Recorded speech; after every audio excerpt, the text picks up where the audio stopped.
Yo, this is Conan. You're listening to World of Wrestling Podcast with Tax and Rich. Boom. Hello, everybody. Welcome to the World of Wrestling Podcast. My name is Rich, and as always, I'm joined by my good buddy, Tax Williams.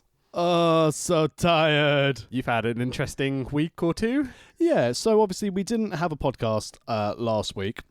2 hours after we finished recording the award show, I received a phone call at 9 o'clock on the Wednesday evening from an unknown number. At this stage, I thought to myself, I'll stop that. Not going to answer that. And it phoned me again straight afterwards. And I thought, God, this person's really desperate to get their tax return done. Ergo, I'm definitely not going to answer it. Phoned a third time and I thought, okay, well, maybe they're that desperate. I can make some money out of this. It turns out it was one of my mum's motorbike friends. Right. Who basically said, your mum's been taken up to hospital. I was like, I shall be there straight away.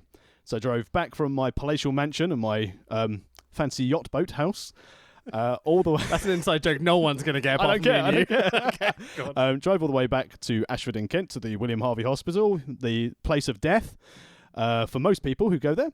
Wait, the birth of my child as well. Well, she's lucky to be alive. It's not all bad. Go on. Went there and because she had a huge migraine, they thought to start with. So they gave her some medicine, gave her some liquid morphine, did a CT scan. Everything was absolutely fine. But she complained about vision, which is lucky because my mum would normally not bother people. And which she sat up in a trolley. Now it's the early hours of Thursday morning, 3 a.m. And I was like, we might be gone. We might be out by breakfast time. Hopefully. Pretty hungry. The hope of a person in a hospital waiting room. And then someone came up and went, oh, by the way, sorry, forgot to tell you. Great start. You're not going home tonight. We need to give you an MRI scan. And at that stage, I was livid. More so I was livid when my mum went, oh, no one's shut up the chickens. The fox might get them. And I was like, but that's another 20 minutes away from when I go. So I drove back, all fine. She had the MRI scan on the Thursday, and they turned around like, yeah, she's got a massive aneurysm, and it's about to rupture. She was in absolute agony. It was the worst thing I've ever seen. Then on the Friday, they rushed her up to the King's up in London. Yeah. And the nurse pretty much said to me going, well, it's either operate or, well, game over. And I was like... Is that how they phrased it? Yeah. What the fuck? And I was like, Jesus Christ! This is the same hospital. Be a bit more subtle. I know, like, doctors and nurses have got like a dark sense of humour. Yeah, but like, game over. It's not a fucking video game. Jesus Christ! Well, that's been I've referred to ever since. So last Monday, my mum had the operation because when we got to King's on the Friday, they said, "Oh, it's serious, but there's no immediate rush." So we're going to operate on Monday. We can plan out our procedure, routes out the brain and everything, so we know exactly what we're doing. I thought, that's amazing. Give some context to people that aren't Southerners sort of thing. King's is like the greatest hospital in the planet, basically. Yeah, for neurology in the UK, King's, if you ever have a neurological issue... That's where you want to be. Yeah. You don't want to be at the William Harvey, because obviously they... Oh, Jesus Christ. If something had gone wrong, obviously they would have tried to salvage it or choppered her off to... King's. I'm sure there's some very talented people in Ashford, but I'd rather be at King's. Given exactly. The choice.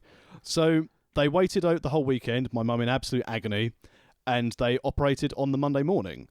I'm there with my brother, and no one knows where she is. And it turns out what's actually happened is the aneurysm had ruptured the day before, and had there been At King's. Okay. Had there been an emergency, she would have been bumped to surgery on Tuesday, which means she'd be dead. Luckily, there were no emergencies. Hooray for weekends, no one dying.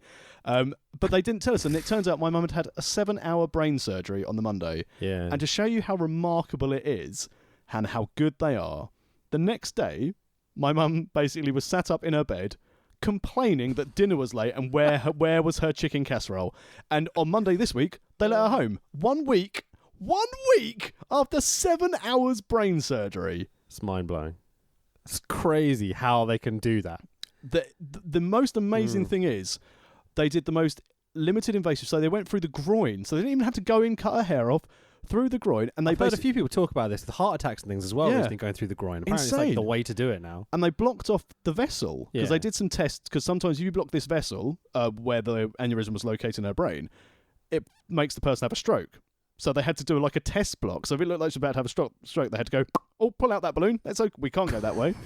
Fuck, Jesus. But basically, they blocked up this vessel in the brain, and the left-hand side of the brain is compensating for the right.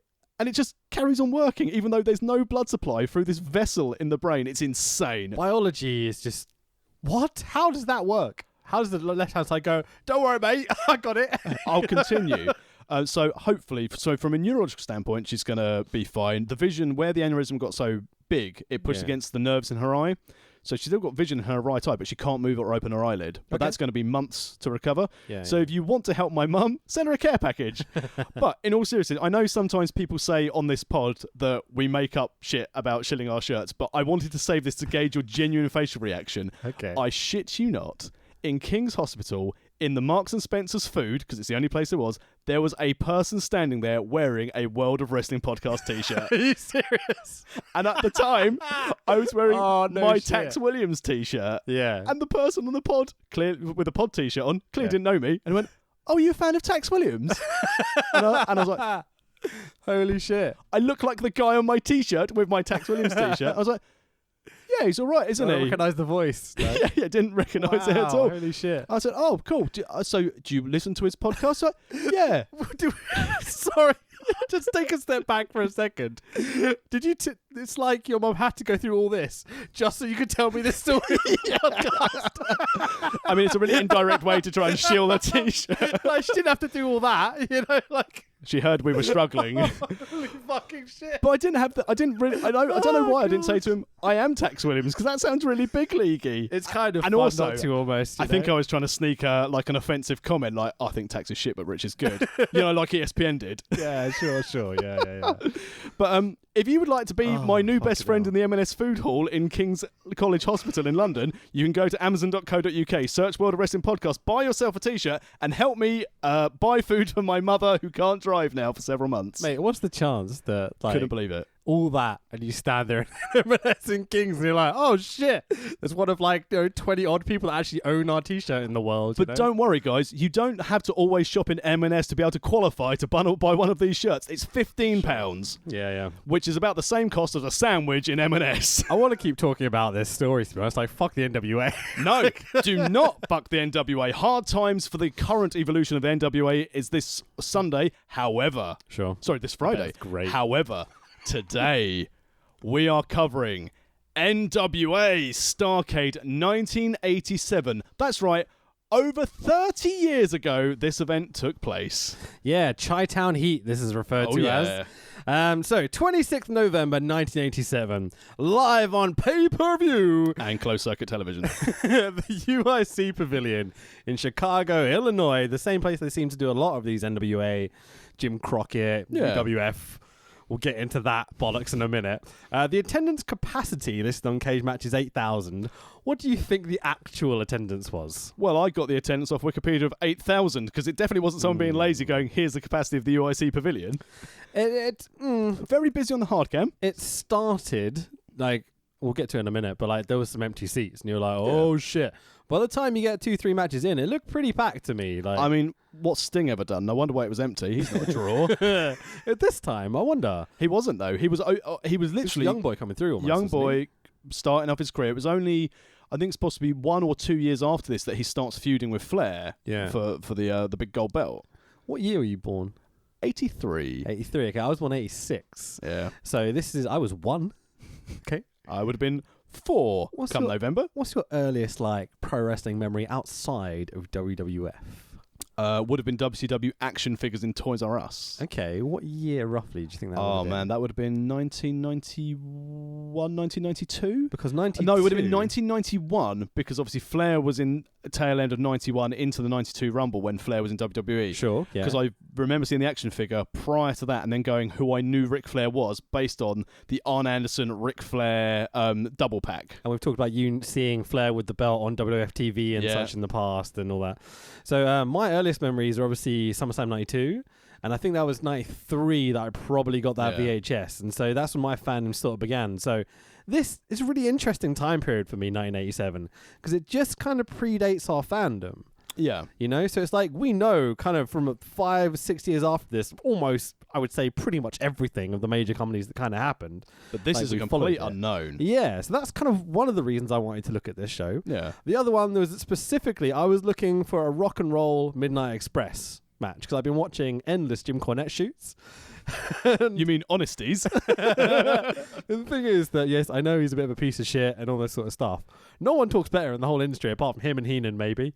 This is the thing where I know we'll get to it in the match. Take away everything else about Cornette other than his views on professional wrestling and his voice in professional wrestling. Yeah. In wrestling, I agree with quite a lot of what Jim Cornette says. WWE Network is where I'm watching this. Same here, yep. God, the music dubbing is the fucking worst thing in existence, isn't it? When the Road Warriors come out and you don't get you just get like We're not in Mexico. We're not in Mexico. I know, man. I know, but still, like, you would have thought there'd be some sort of music licensing deal they can find. At least we got Flair's something. music in the main event. Yeah, I wonder whether it would have been... Would he use this music in 1987, Yeah. think? Oh, he did. Yeah. Okay, good stuff. They definitely dubbed it still. Yeah. It was like the crowd noise wasn't natural. I'm sure it wasn't. Well, then But, when like, you look none at of these entrances. when you look at Lex Luger's entrance, and it was just basically generic. Ding, ding, ding, ding, ding, ding, ding, ding, that WCW music. Yeah. You know? It was just generic rock riff, 4 chords, then slight change for the pre-chorus, Sure. and back into same 4 chords. It ruins it.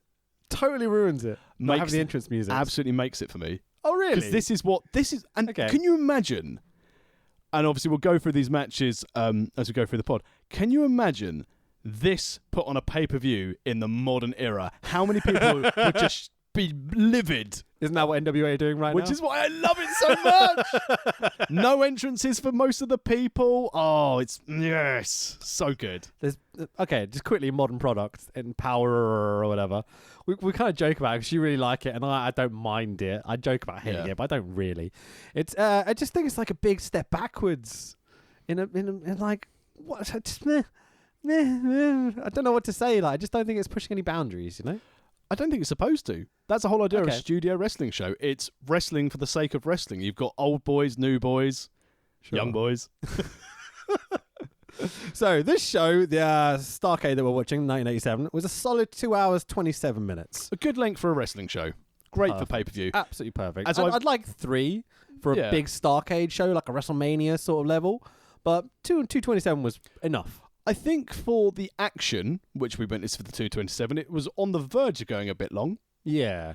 There was a couple of we have to stall while we set up the next bit of scaffolding or cage or whatever, you know. Yeah. But Which, if you haven't seen the show, and we've mentioned scaffolding and cages, you can tell this is a little bit gimmick heavy. this is gimmick central, this show. I loved it. So our commentary team for tonight are Jim Ross and Tony Schiavone. A very young Jim Ross and Tony Schiavone, especially Tony. Jesus Christ. He is talking like he's trying to be a radio presenter. I like the fact that they were already at the stage of their careers where they're trying not to hide their regional diction. They're trying really hard to do generic announcer voice. JR failing badly. Yeah, but yeah. again, I never understood why people seem to think in the early days of wrestling commentary, well, you want to lose your original diction. It's like, well, It's weird, isn't it? because if you're going for the NWA, or let's say if you're going for sort of Mid-South, if you're in Mid-South, you don't want someone to speak generic, I am speaking as a commentator. No, you want people to have your regional diction for your regional promotion. I agree with that. I like a bit of like personality and stuff. Yeah. Like if I'm listening to a Scottish band, I like hearing a Scottish accent. You Yeah. know what I mean? But I think there's obviously that thing of like if you're a New Yorker and you hear good old JR from Oklahoma on the mic, you're gonna be like, oh, this southern drawl bollocks, and swatch the WWF or whatever. So I think that's the purpose. Yeah. But they don't achieve it in a great sense. But again, obviously this is 30 odd years ago, but JR looked like a choir boy. It's His great. creepy smiling at the camera in between segments, like, hi. Years Like from one of those dating videos. Years from now, I'll be out-creeped by my longtime broadcast partner, Jerry Lawler. Yeah, well, there's that. Okay, so we open what seems to be a dirty old hockey arena. It is filth. Absolute filth. I reckon they've been cockfighting and then like strippers just after the cockfighting had cleared out. Sure. That's how dirty this venue looked. I love it when they pan down across the ring and you see all the flashing lights, kind of like the halogens getting stuck in the camera lens and things, because it's beautiful, that drifty kind of smoky, horrible southern bollocks. All vibe you really get. needed for like the intro bars and the announcements of wrestling names actually to have like a continual swirling picture till they arrived. I mean, we're in Chicago, but it feels like Memphis. Yeah. You know? UIC Pavilion, was this where, on a previous pod, where they hosted the Crockett Cup? I believe so. Yeah, it felt the same. We've Chicago as a university. We've definitely visited the UIC Pavilion on the World Wrestling Podcast before. I think it was the same one. I love how they pan down to the ring sometimes, and it's just like a concrete floor around the ring with no showy mats or carpet or anything. It's just concrete floor with a ring on it. The Athletic Commission have no rules in Chicago at this time. Absolutely. Yeah, there's cables everywhere all over the floor. So there's TV camera cables, there's audio cables, microphone things. Like, it's a hazard running around there wrestling. Or I like to call Brit Rest. Well, that too. So white lights flash and cover all the crowd as we kind of pan across. We get red, white, yellow text overlay. It says, Glory Bound, Starrcade 87, Chi-Town Heat from Chicago, Illinois. Thanksgiving 1987. I'm like, get your gimmicks in, boys. This was also the same year that WWE ran Survivor Series. Ah, pay-per-view. Is it this I think show? this was the first year they was run side by side. Amazing. We should have done more research, but we've had a few things going on. Yeah, exactly. So, Schiavone and his 80s mullet and porn star moustache, when JR welcomed us to the show. Immediately, WWE dub over the old WCW music, and I'm like, but it is what it is. Boo. Backstreet, Atlanta, GA, bow now. So, Michael Hayes does his rhythmical pointing for our first match of the night. A 6-man tag team match of Eddie Gilbert, Larry Zbyszko, and Rick Steiner with the glamorous baby doll. Oh yeah, baby glamorous doll is a subjective word. Versus Sting and the fabulous Freebirds of Michael Hayes and Jimmy Garvin with the glamorous Precious. Ah, good old Precious. It surprised me when you look at this team: Sting, handsome chap, Michael P.S. Hayes, syphilis-riddled piece of shit, but he's there and a good-looking chap. But then Mr. Garvin is the one who's dating Precious. Yeah. So, Garvin boys, not very good, are they? Oh no, hang on. Ronnie Garvin is a true gem for that big gold belt, and there's no reason that he got that belt other than a bad booking decision. Leave him be. Sure. Let's stick. And his brother's here. We'll stick with this one for now. What's his name? Jimmy Garvin. Jimmy G. Do you want to describe his character, his personality, his look? Well, obviously he's hanging out with Michael Hayes, so he's struggling to be a freebird. There's that. To start with. Sure. He looks like, how's best to describe it? If you think of Stig in the Dump in trunks. It's pretty much bang on, man. But what I liked about this is that, as we'll see throughout this whole show, all the wrestlers looked like men who you would not mess with in a pub. Yeah. Although Garvin looks more like he would be fantastic at the hockey and being a great darts player. Yeah, it looked like he's the kind of dude 6 pints in would feel more comfortable playing darts. So, what about the other team? We've got Eddie Gilbert, Larry Zbyszko, and Rick Steiner. We've got some narrative going in here that JR does quite a good job of explaining. There's kind of stable feuds going on. Sting kind of has left the heel stable as far as I understand. I think there's an element where... Because this is just post-Blade Runners as well. So this is post-Blade Runners, and then he's joined up with sort of the other factions with Steiner and Gilbert. So Warrior's probably fucked off by this point? Yeah, Warrior's E-bound at the moment. Okay, fair enough. Dingo Warrior, sorry. The Dingo Warrior. Oh, that's what he was this time, wasn't he? Yeah, sure. So I thought immediately seeing Rick Steiner, like young Rick Steiner, he looks very Dynamite Kid, Roy D. Magoo levels of... Yoik, your frame's not meant to take that size. Almost. He was certainly inflated. Much more than I remember Rick Steiner being inflated. Yeah, I think he bulked up a bit, so he went roidy, then put some work in. Yeah. Probably around the same time as the roid trial. Sounds likely. Because the steroid trial was 89? I don't know. I think it was 89. I thought it was later than that, but who knows? Possible. Oh no, it was possibly later because that's when Hogan was on his way out and Bulldog and Warrior left because they needed to leave. I mean, Hogan was gone by 92. Yeah, really. What was WrestleMania 10? WrestleMania 10. What main event? Yeah. What year? WrestleMania 10 was 93. Okay, so he came back a bit in 93. Yeah, but he's gone after that, wasn't he? WrestleMania 10 was the first Mania without Hogan. Oh, which one's Caesar's Palace? The car park one. 7 or 8. Because because that's the one I'm where losing track. Giant Gonzalez and the Undertaker with the chloroform, where the rest they're all going, "Oh, what's that smell?" That one. I'm getting confused, but yeah, it's all good. Heenan. That's what that smell was. So, Sting looks like a fucking superstar. Yeah, out of the 6 here, Yeah. we'll exclude the lady valets for the time being. Sting is there. He's got everything. He looks different. The most memorable gear for the whole show. Face paint, short Yeah. crop top thing. Crop top? That's what I would say. Yeah. Crop top on his hair. Yeah. And like he does that dive to the outside during this match. It gets a huge pop from everyone in the arena. In the good old days, Yeah. where dives meant something. Yeah, there's only a few dives in this show. We'll talk about One's of a scaffold tower. hang on, don't spoil. Anyway, so as Schiavone begins to nasally cheap radio DJ voice starts to talk, the hard cam shows a buttload of empty seats opposite the other side of it. I got worried at this time, and as we've talked about, they do fill out later in the show, thankfully. Did you have bad flashbacks to 5-star? I had moments where it looked about that empty. Yeah. I was thinking, is this going to be like 8,000 capacity with like 150 people in the front row? But this goes to show, again, how underdeveloped these characters were at the time. Obviously, Freebirds were still doing brilliantly, and it's just that they're the name values to try and get Sting over as a face. Yeah. But then you've got early Steiner, Larry Zbyszko, who I think essentially at this time already is a case of, right, well, he's done his top level bits. In the WWF, you know? And Eddie Gilbert, who still had an important role to play up in FCW Florida as well to start with, and Deep South I think he had a role in as well. This show generally feels like a lot of the NWA promotions all kind of coming together for a big show. Yeah.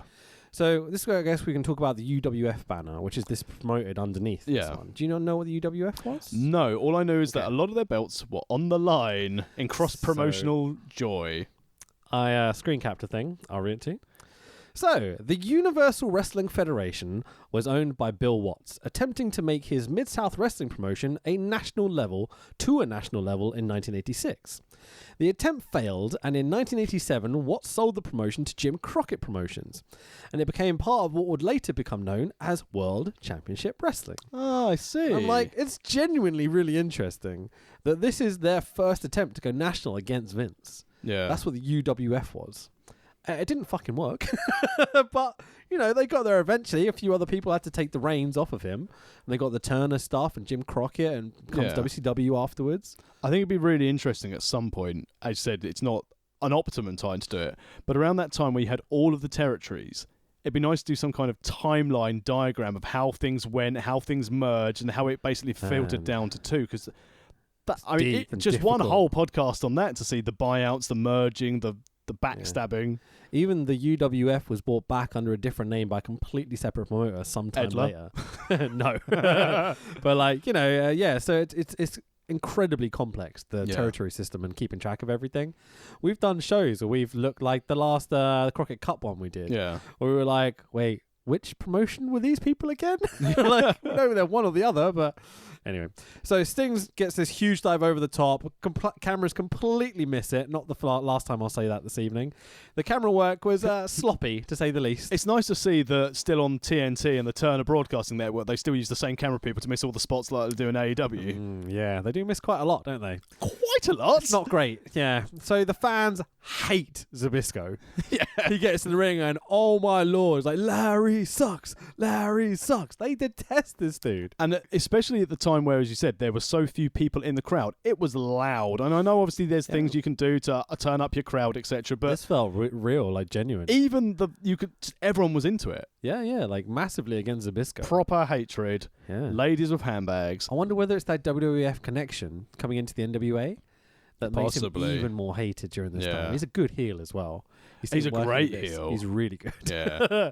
So the heels beat the crap out of Garvin for the most of the match, especially Steiner. So would I. Yeah, I mean, he is shit. But anyway, so I'm not sure how gorgeous Jimmy Garvin really is. You know. I mean, that's the thing though. Play to the gimmick. You're told he's gorgeous. He's got a piece of eye candy on his arm. The little nod of just like eye candy, kinda, you know. Yeah, fine. But again, they're playing into the gimmick, and remarkably, the ladies in the crowd bought into it. That bollocks. Bollocks. I'm calling bullshit on that. No one's into Jimmy Garvin. Right, cut to the next ACPW event on the 9th of February. I'm going to be called Tasty Tax Williams. So we get a spicy hot tag to the Stinger. Curryman's not there. Gilbert throws Sting out over the top rope. Holy shit. JR and Schiavone start talking about how this is the time period where NWA WCW had a rule about no over the top. You can't throw your opponent over the top rope. This is important for later in this pod. Because every single fucking match is going to have this in it. Because they relied on it endlessly when it was a thing. Yeah.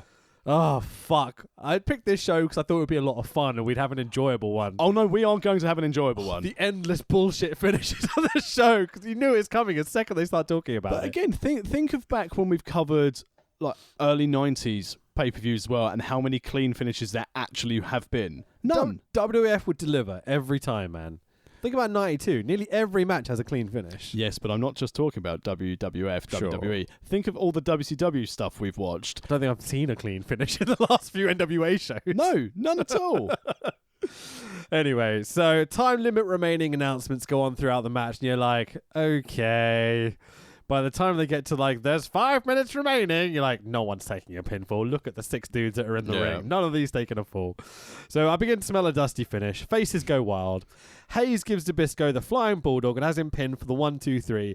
But Larry's leg is over the bottom rope. Nice touch. I quite enjoyed that, actually. Yeah. These two can work fucking crazy. I'd be disappointed if they couldn't. Absolutely. You expect Michael Hayes and Larry Zbyszko to put on something special, Yeah, certainly Zbyszko. Yeah.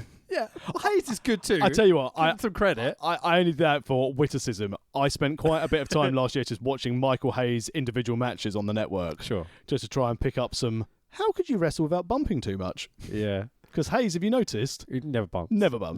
Never. Exactly. So there is one thing that Michael Hayes does that I can demonstrate to you that no one else will get that I think is a bit special. Special, I like this. He does this. Okay. He goes. Oh, yeah. He basically flicks out his tail feathers. So if you, obviously you are only getting the audio version of this, if you put your hands, palms facing down in front of you, and then just swing your palms behind you as you're doing a small bit of a paddle or a fan. Yeah, with his arms extended by his sides, like he's almost about to take off, but he's a little too special to understand what wings are. Which is really nice that we get to see Terry Taylor, who perfected this as the Red Rooster later on. There's Terry Taylor later on this show as well.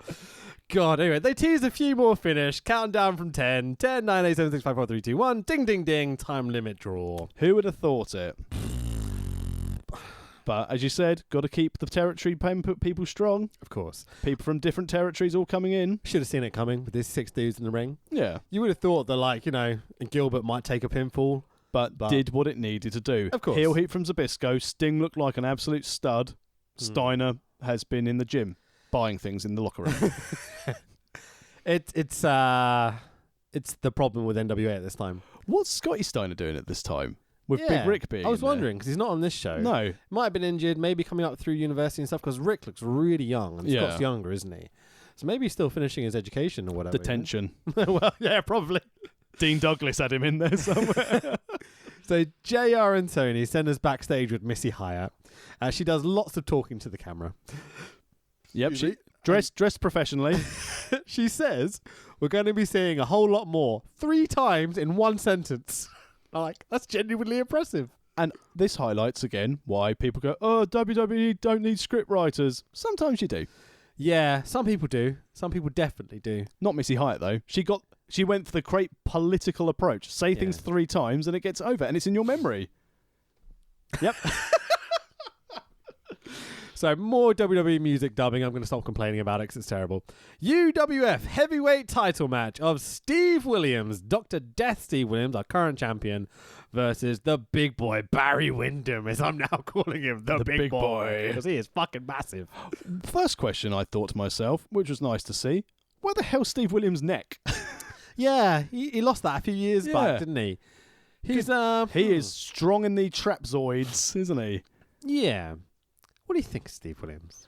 I have never been overly impressed with his in-ring bits. I know you've watched WWF Steve Williams bits, the little bit he was there.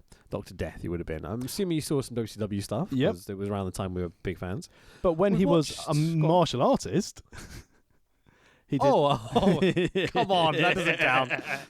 Brawl for All does not count. Anyway, Visit that back in the pods, by the way, at worldofwrestlingpodcast.com. Go and listen to our Brawl for All special. It was quality. it's a good episode if you want to hear me get fucking annoyed with not wrestling. Anyway, so Steve Williams, have you seen his Japan stuff, for example? Where he was a violent son of a bitch. Yeah. Yeah, he's quite a tough boy, isn't he? I still don't think he's very good. No. I struggle to see what people saw in him. Apart from he's big. He's big and he's violent, which in terms of storied and choreographed professional wrestling, as we saw in some of the strikes in this match, not great. Nah, he can't even fucking talk. That's why he had JR to do it for him. Wow. Can't believe they were trying to use the Brawl for All to get him over as a main event talent. Jesus, can you imagine during the Attitude Era? They were going, oh, we could put this belt on Austin or Rock, but Steve Williams is here and he just knocked out Billy. Oh, no, wait, Billy Gunn. No, he got knocked out. No, he got knocked out in the first Steve round. Williams working Steve Austin. What the fuck? No, just absolutely not. Imagine working The Rock or Ken Shamrock or something. Especially in the creative meeting. Okay, Steve Williams. What? No, sorry. The real Steve Williams. Steve Williams. The fake Steve Williams, not you real Steve Williams. Steve Williams, Austin, Steve Williams. Austin, what? What? So, this is a UWF match. So, the NWA Plus, I guess? Yeah. Oh, fucking hell, this is The, a dumb gimmick. the national... You've got the NWA gimmick. Just put that over, you know? Pure, surely the UWF being superseded by the National Wrestling Alliance would Yeah. have been a better idea. But Universe is bigger than Nation. So Let's not get into the rank of the WWE belts. Oh, But they always talk about wanting to go national. At no point did a wrestling promotion until WWE ruined it. When yeah. we really want to go universal, and they're like, no, that's a studio just down in Florida. Do you think the NWA board or whatever went, no, we're not going national. We're just going to keep what we're doing while Vince is making all that money over there. You go do your national thing, call it the UWF, but you'll still be part of the NWA, and we'll control the big shows, but you're the national promotion. Yeah, that's fine. Yeah. What the fuck? I mean, based on some of the booking committee decisions at the time, Ronnie Garvin's the fucking world heavyweight champion. This is dumb as fuck. because apparently, even though it's never been revealed who they wanted, the person they wanted to take the belt off Flair because they wanted to end his title reign in '87 Yeah, sure. I understand. was unavailable due to political reasons. Who? I've never found it. I've tried to do my little bit of research on who was supposed to take the belt from Flair, but then there were apparently issues of availability, plus the booking committee were like, let's give it to Ronnie Garvin. I mean, you have Dusty Rhodes on the card. Yes, but he was fighting for his career, as we'll get to. You have Lex Luger. Who was fighting to end Dusty's career, which we'll get to later. He's just a common man, but not at this stage. Dr. Death looks fucking mental. He comes out and he looks genuinely like he's got a screw loose. I mean, that's not the correct terminology to use. I know. All right, Cornette. But you know what I mean. He doesn't look happy or healthy, really. That's the one thing you notice with Steve Williams. I think even from this time period, his combat and his in-ring hasn't helped his health at all. Yeah. So, they shook hands. But Barry Windham, what a stallion. I love Barry Windham. Yeah. I've been a big fan for years. This match is terrible. So, they shake hands immediately and I'm like, fuck this match. Respect for the belt. Dumb. Face versus face at your biggest show just after you've had a time limit draw with 6 people. I don't know how I feel about this. You say it's not been a great match. Have you ever seen a decent Dr. Death match? No, I've seen decent Barry Windham matches. Yeah, Barry Windham can carry Barry Windham's anyone. great, yeah. The reason why Bradshaw did so Anyone. well. You can't carry this big fucker. Yeah, but this doesn't really count as a wrestler. True. So fans are starting to shout boring immediately as the match starts. Are you sure that's just not you shouting at your monitor? Maybe. One fan even stands up and like Joey Styles fan level of awesomeness just goes, do something! About 5 minutes in. So funny. So Tony starts out by putting this over as the world-class technical masterpiece it's going to be. JR then starts to question whether these two have started cautiously. Like, yeah, we noticed, mate. It's fucking terrible. I mean, as it's two faces, who's going to put the rest hold on? Oh, fucking hell. It's just endless rest holds. There's nothing in this match. They don't even hit each other. But this is 80s wrestling. Oh, It's a game of chess and physicality based on body manipulation. chess. Did you compare this bollocks to chess? I didn't say it was a good game of chess. I mean, again, similar to a good Steve Everyone can Williams. play chess badly. Have you ever watched on YouTube a good chess match and gone, bloody hell, that was intense? Yeah, I have actually. You're a flipping nerd. Really weirdly, I watched one the other day where a world-class chess player got outdone in 4 moves by some noob. And he literally, instead of the noob like going, I've won sort of thing, he just laid down his king and was like, see you later, walked off. And I was like, what a gangster. Like, I love it. Now. Submitted. Is this called like a pawn drop now? Is that what we do at chess? I'm still getting over this cold, man. Sorry, my throat's still sore, but I'm doing all right. So, Dr. Death goes for a leapfrog on Wyndham. I mean, what vertical jump Steve Williams has. I mean, think back to your vertical jump on episode 50. You jumped higher than Steve Williams when doing the leapfrog. Maybe. I didn't jump very high. You still jumped higher than Steve Williams. So, Barry Windham goes to be leapfrogged, but Baz's head Bazza! smacks Dr. Death right in the dick. Football to the groin. Football to the groin. Best spot of the match. But Wyndham doesn't go after Dr. Death at all while he's down. He gives him like literally 5-6 minutes to recover. You've got to. Oh, fucking hell. Get on with it, please. Think UFC if someone gets their dick clipped. Yeah, they give him the 5-minute rest. Oh, Yeah. I guess. Oh, fucking hell. This is so And bad. also, can you imagine if you're in front of 8,000 strong, Yeah. maybe 6,000 strong at this stage, and someone whacks you in the dick and it might have been unplanned, you're like, got away. And also, the rest holds have been frenetic, so they need a break. Were you not begging Barry Windham to turn heel here? I was begging for the match to end. I think Barry Windham's a really good wrestler, right? Yeah. But he's a much better heel than he is a good guy. I think in the Southern States especially, you could get him over as a top face, maybe. He could have been a world heavyweight champion at some point. What do you think? Because obviously the Wyndhams and the Rotundas are obviously quite well linked together. Sure. What do you think Barry Wyndham's view is of the Fiend? He probably loves it. It's getting his kid over. His kid, his nephew, his yeah. whatever, whichever one he is. I think he likes it. What do you think he thinks is Bo Dallas's gimmick? Less so. That kid who loves catering. I'm telling you, they should do 2 Fiends. The mirror gimmick.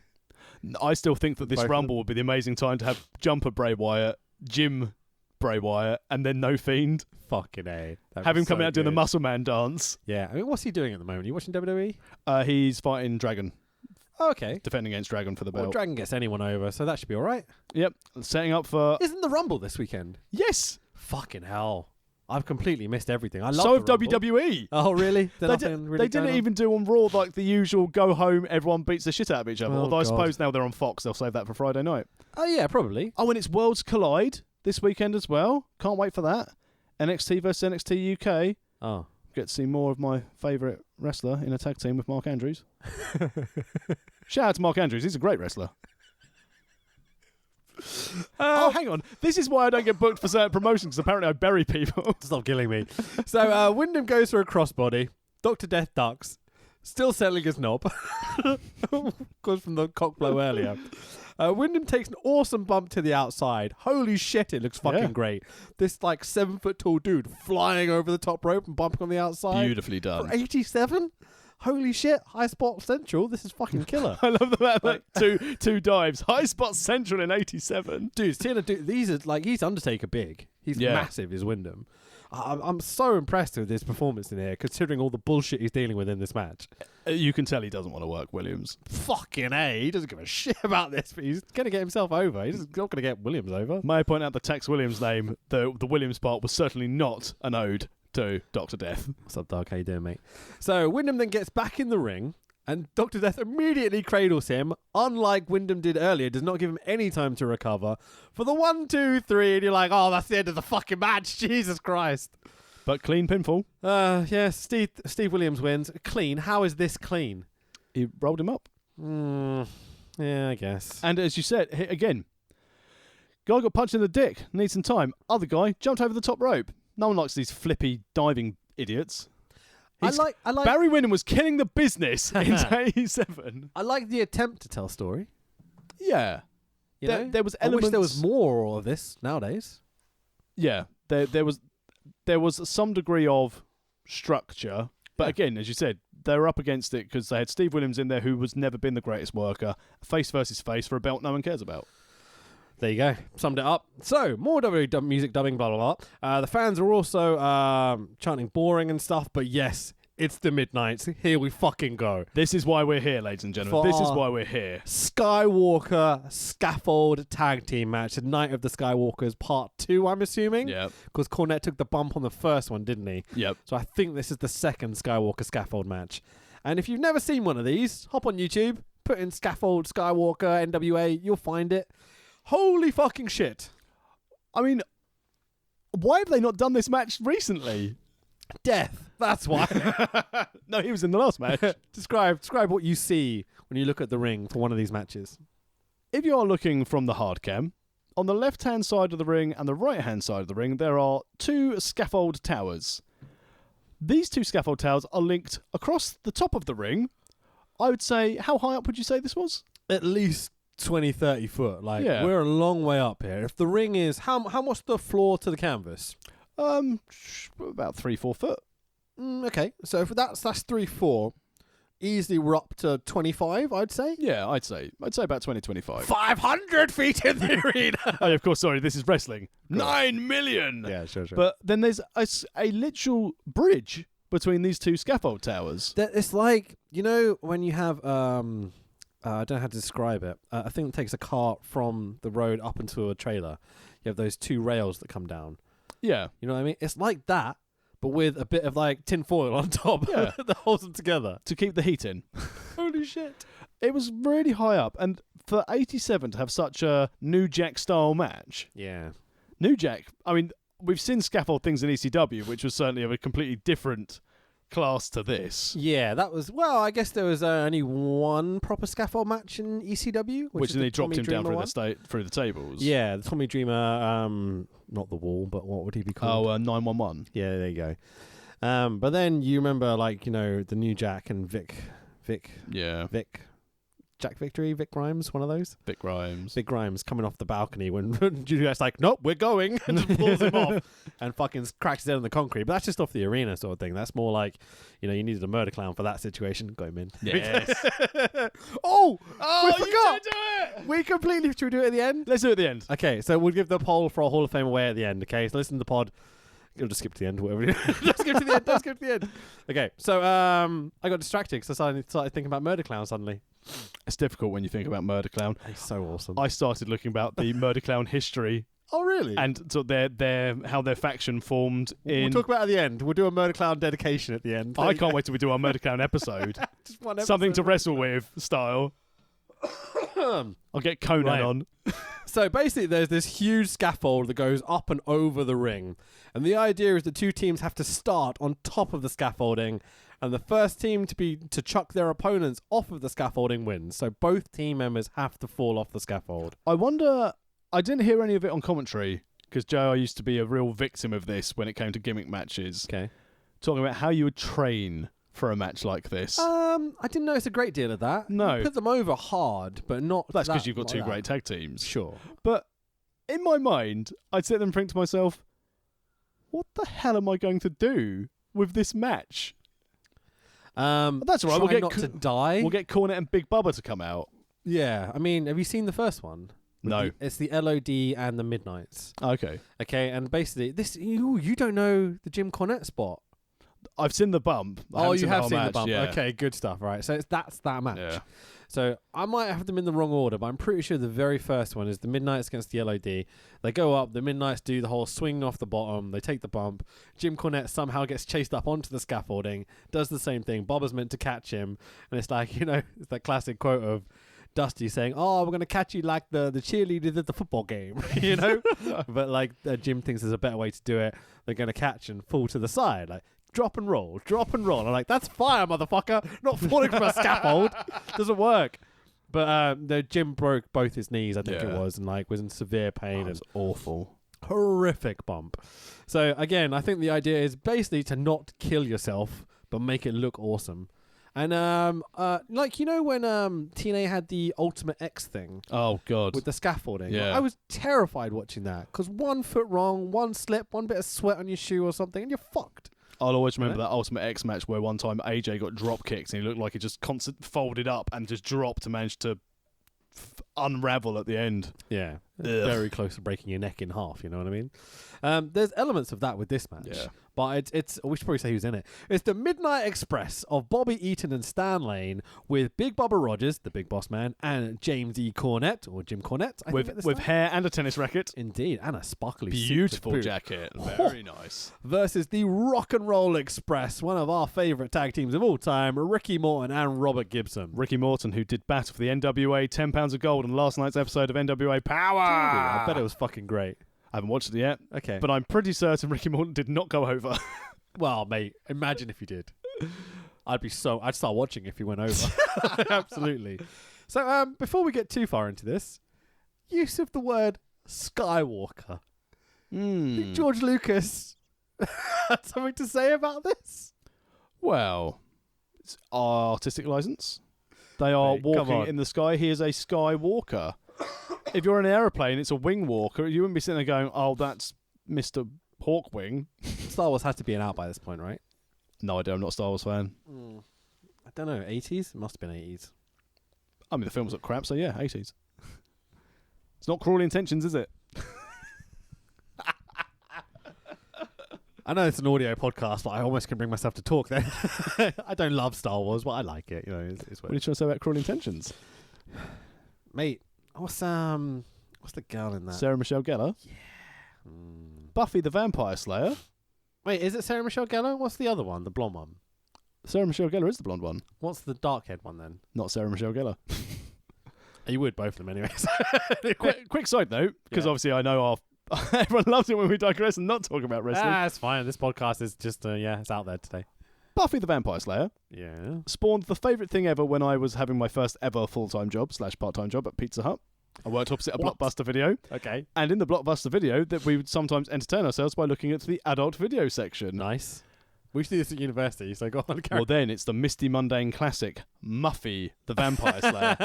And Misty Nice. Mundane seemed to star in a lot of movie parodies, including, Muffy the Vampire Slayer. Yeah. My favourite one, Erotic Womb Raider. Fucking hell, that's terrible. But then you thought Womb Raider from Tomb Raider. Okay, that's not great. But then clearly creativity went to WWE and they got new creative writers, sent to WWE, Yeah. when we had the wonderfully titled Women in Black, Lesbians Undercover, Oh, amazing. starring Cool. Misty Mundane. We used to just walk around Blockbuster endlessly, be like, That's really good times. So, this match, this Night of the Skywalker between the Rock and Roll and the Midnights, is why I chose this pay-per-view. I chose it because I was looking for a classic, this is how you do tag team wrestling match. And then found this. That's not what we got, but the card for this show looked too good not to have a look at because the whole thing from top to bottom was going to be interesting. at least. Definitely. So the Midnights have amazing matching vest things, sparkly black and yellow, gorgeous things. Cornette has a kind of matching suit to go with it, but it's red and black. Like, they look so good. The effort they put into their gimmick. Considering what we see from this match forth of the lack of innovation with the ring attire, this was the pinnacle for me. Sting started it off. Now we're at the best bit. We're technically at the main event. Yeah, rock and roll are just the best. But who has the best mullet in this match? Wow. The important questions. I mean, that is... Ricky Morton is always the one with the classic mullet. But the kind of grey top, fizzy up top, along at the Yeah. back. Gibson's is more kind of bobbed, like the top, and then kind of frilly down the back. Yeah. You know, I would say Bobby Eaton might have the worst mullet ever in existence. It's one of those, it's kind of like shit and droopy bowl cut at the front, and then very short but long at the back still. Like, that is terrible. That is a lifestyle choice. But like, you know, Stan Lane's the only one who's just like, I'm not having this shit on my head. Or it went wrong during perming season. Oh, He had to maybe have so, him man. cut it off. Well, the level of mullets in this match, holy shit. Gorgeous. Potentially dangerous if they got wrapped around some of that Skywalker. Yeah, fucking A. I wouldn't want anything getting in the way of that. That's terrifying being up there. So, baby Earl reffing. He's, again, I know we're talking how long ago it was, but he's just a little babyface assassin, isn't he? Yeah, man. He's great. Every single step of this. Do you notice how the referees didn't seem to have consistent ref gear? I think one is NWA, which is not Earl. Who's the other guy? Well, no, I cannot remember. Yeah, the classic NWA ref, who everyone will know as soon as we say the name, but whatever, it doesn't matter. Nick Patrick. No, not him. Fuck no, Jesus Christ. But Baby Earl, I think, is the UWF guy. Okay. Hence why he has the stripes, and the other guy has the typical NWA kind of like beige with the blue collar kind of ref thing. That's the one. Yeah. So, this is non-title. I'm like, what? So the Midnights are the US Tag Team Champions, but we're not putting them on the lines here. So you know exactly who's winning the second they announce this at the beginning. Because if they were going to have the Midnights win, they just put the belts on the line. Yeah. Because they'd retain them. But got to be careful of these politics and booking committees. Got to make your champions look strong. This threw me immediately. I was like, oh. Jim Cornette goes on and on and on about how to make these stupid decisions on modern day wrestling and how great it was back in the day. This shit.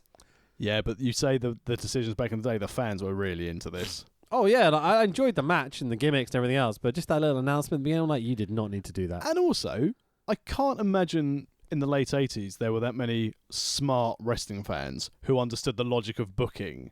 Maybe. Because back in the day, again, granted, I'm viewing it from a very, very young brain and sort of perception of professional wrestling. Okay. But you're going there to watch a contest. So... I mean, I don't think it matters. You're going to see someone fall off a scaffold. You know? It's Sure, yeah. Sure.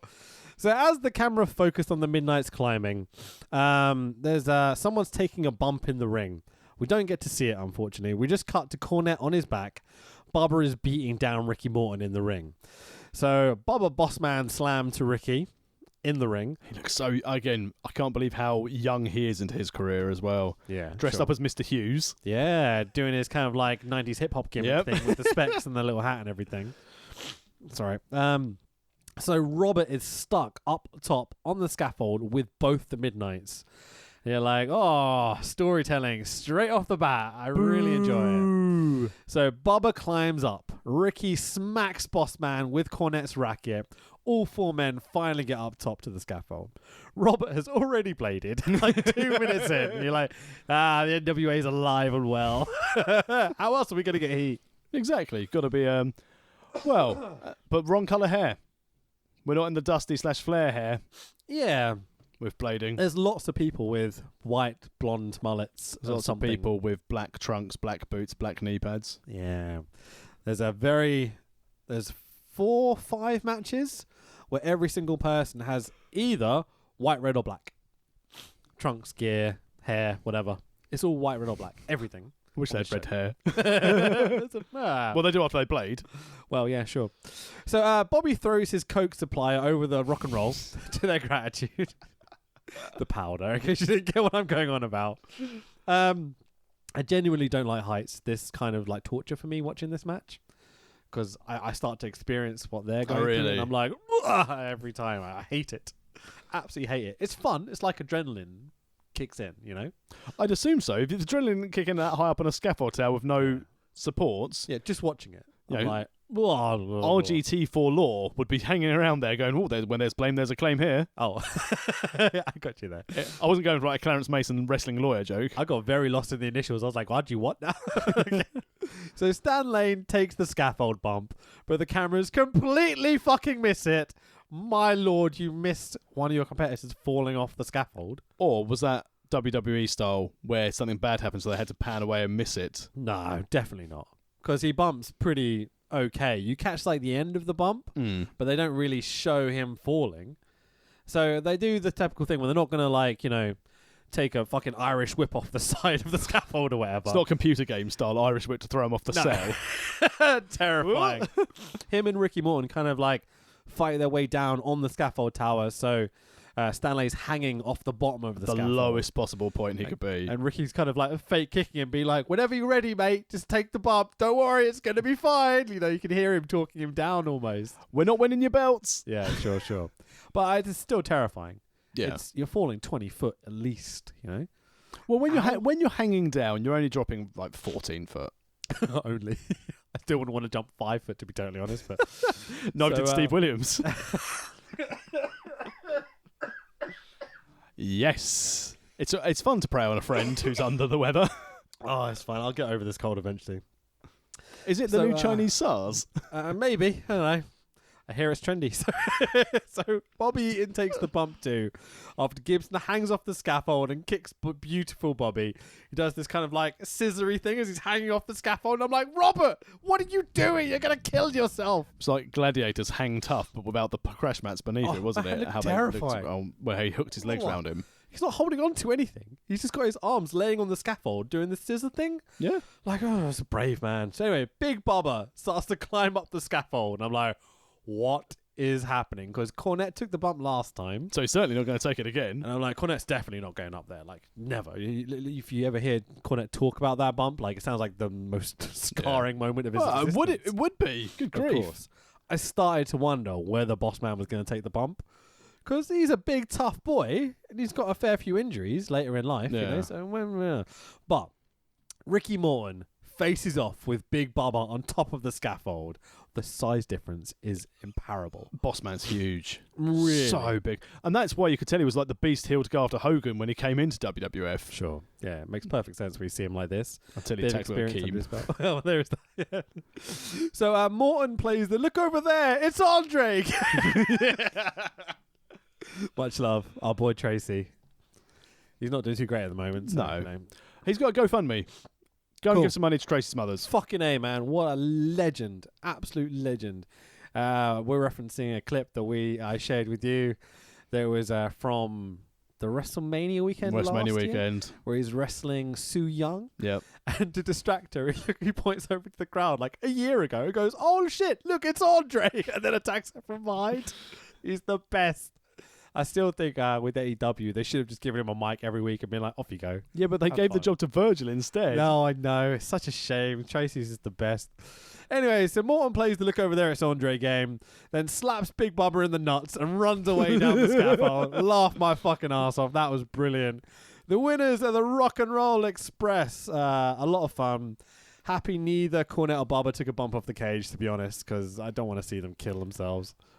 I mean, from a wrestling standpoint, certainly not the best Midnight versus Rock and Roll Express. Not at all. But I enjoyed this. So much enjoyment. I loved, again, super silly gimmick. Use of the tennis racket. Yeah, lots of tennis racket bumping around at the beginning. The whole thing with Cornette and Bubba and Morton at the beginning as well. Like, so you get left with the Midnights and Ricky up top. As you always see now with like film adverts. Moderate peril. Yeah, absolutely, man. Great storytelling. Really, really good. Really as you said, it was a bit of a giveaway with the belt announcement just before the match. Sure. But the fans ate this up. Yeah. They loved this. The moment they're up there, it doesn't feel like the Midnights are going to win any time. The Rock and Roll are kind of in charge throughout the whole match.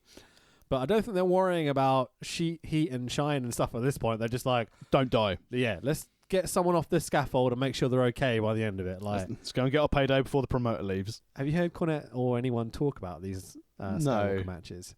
But apparently Dusty would book them and be like, oh, so next month this is what you're doing. And they'd be like, wait, what? And then sometimes they turn up and the scaffold would be 20 foot higher. They're like, no, we're not doing that. So like, Dusty would show them the scaffold and be like, so this is what you're going to do. And they plan out the whole match. They turn up, the scaffold would be 20 foot higher. It's like, oh, Dusty's the man. Can't wait till Brit Rest does a scaffold match. It's going to be amazing. So, JR and Schiavone Phil as the scaffolding is taken down behind them.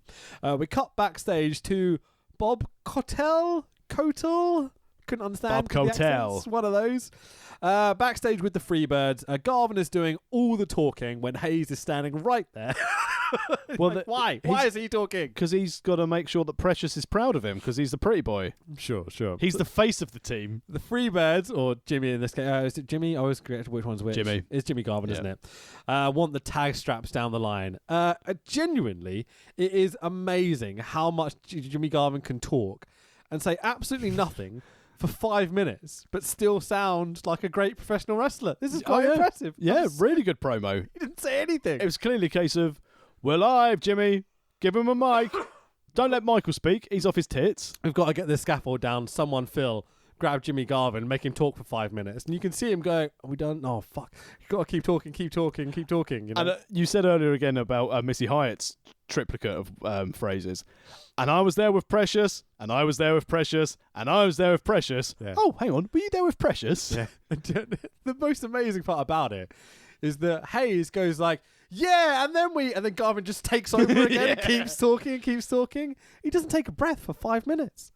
This is how you feel. This is amazing. But he did put over in the promo the main event with his brother and Ric Flair. Yeah. And again, he said, "Oh, well, I may be biased. I'm going for my buddy. He's Sure. going to retain." It's obviously all off the top, but he never loses a spot the whole time. No. He only goes for like 1 second in this 5 minutes he's talking. That's a skill and a half. He was very, very good. I may think he's a bit shit, but this is great. He would have been an excellent commentator / manager. I think, at the absolutely. time. I think he would have been much better in that role than a wrestler. Yeah. Maybe a bit brutal, but I think it's If he'd managed his brother could have had maybe, I don't know, some pomp and allure. rubbish Ronnie Garvin, yes. Dr. Death Steve Williams is also in cutting a shitty, shouty, "I'm like a football team" sort of promo. I don't know what he was saying. JR and Schiavone do even more filling. This has been a very, very long break in the action. It killed the momentum of the show a little bit after that scaffold match. It's a really good thing later in this card they didn't need to put up a steel cage. Yeah. Oh, shit. So, next up is our NWA World Television Title / UWF UWF Television Title Unification match. God, that's a lot of T's and U's and stuff. Because one of them has TV and one of them doesn't. Of Terry Taylor. Good old Red Rooster. Were you impressed by the bird impression? I knew it was coming. It's that Terry Schiavone, he hates him, so he does it every single time. It's still great. With Eddie Gilbert, who's the current champion. Wait, which one's he? Terry Taylor's the UWF champion. Boo. Television champion, yeah. I think you'll find it's called the Terry Vision. Fucking no, it isn't. Nita Koloff is the NWA television champion. So, granted, Koloff is no Eddie Guerrero, but Terry Taylor is utter shit. I mean, you wonder, because there's always the stories that go around in the older box of gimmicks, etc. Yeah. That Terry Taylor was going to have the Mr. Perfect gimmick when he signed. Can you imagine him you not. as Terry Taylor? Fucking hell's Mr. Perfect. Terry Taylor would just throw the towel behind his back and just drop it. His sell, his punches. He's just a wussy generic heel. And he's shit at it. Who would win in the fight, Red Rooster or Gobbledygooker? Anyone but the Red Rooster. Fuck. It looks... Nothing is convincing. We've watched Terry Taylor matches in the past, and I've been like, I think there's potential there. He seems quite special. It must have been a one-off. Must have been complete luck, because this was fucking shit. This match... I mean, I wasn't... Obviously, as we explained, a fan of the Steve Williams and Barry Windham match. That was enjoyable compared to this bollocks. But Barry Windham did stuff. Yeah, sure. Absolutely. I know we said about rest holds, but this match was 13 minutes of nothing. Yeah. How they managed to keep the crowd interested towards the end. They didn't. They did. You've got to give them props. The actual finish had a big pop on it. But that's because everyone was happy it was over. Terry Taylor's fucking off, basically. Oh, good. All right. So the match is really, really weird. Koloff is dominating, but doing almost nothing, just holding Taylor on. Like, literally, I'm not exaggerating. He just holds him a bit. There's a bear hug. There's kind of like a half a chin lock, like an arm lock, but nothing looking like... You know how I went like, oh, I'm never going to bitch about a rest hold ever again to Mr. Wicked. And he's like, if you calling it a rest hold, you're not doing it properly. These cunts are not doing it properly because they look like they're rest holding. I liken this to a very slow schoolyard fight. Yeah, fucking A. You might as well have double headlocks, one on each other, and just try and push each other to the ground. That's what this match reminded me of. They think except they have slower. They think they have to be in the fight to look hard, but they don't want to fight each other. Yeah. That was it. Perfect. So Terry Taylor is the cowardly heel getting beat up, while we tease Eddie Gilbert on the outside getting involved on commentary, but he doesn't fucking really get involved. He's not going to get paid twice. Terry Taylor, in an arm lock, goes, no, my arm. No, I had him. Just chatting away. Then selling a little bit. Yeah. Then just kind of sitting still. Then chatting a little bit. then selling, then does some panting. I'm like, fuck off with your shit selling. What are you doing? Hey, if he's panting, that holds on properly. Fucking hell, man.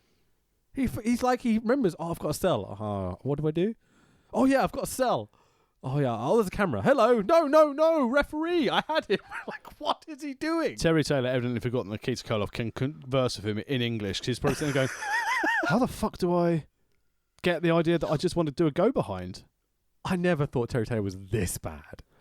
This is... I can't get over how bad it was. I was watching this go, why did I pick this bollocks? Makes the Red Rooster look like a main event talent. Yeah, that was entertaining at least. You can see why they put that gimmick on him. Well, We could laugh at it. you say entertaining. But that was like so bad it was funny. This was just shit. I think this is the worst non-wrestling match we've covered on this podcast. They even do this is where the technical wrestling bit goes in the match. I'm like, I hate when people do this. So it's all singular arm lock, single thing, and they're like, oh, and we're back to the hold. Like, oh, okay. He almost escaped.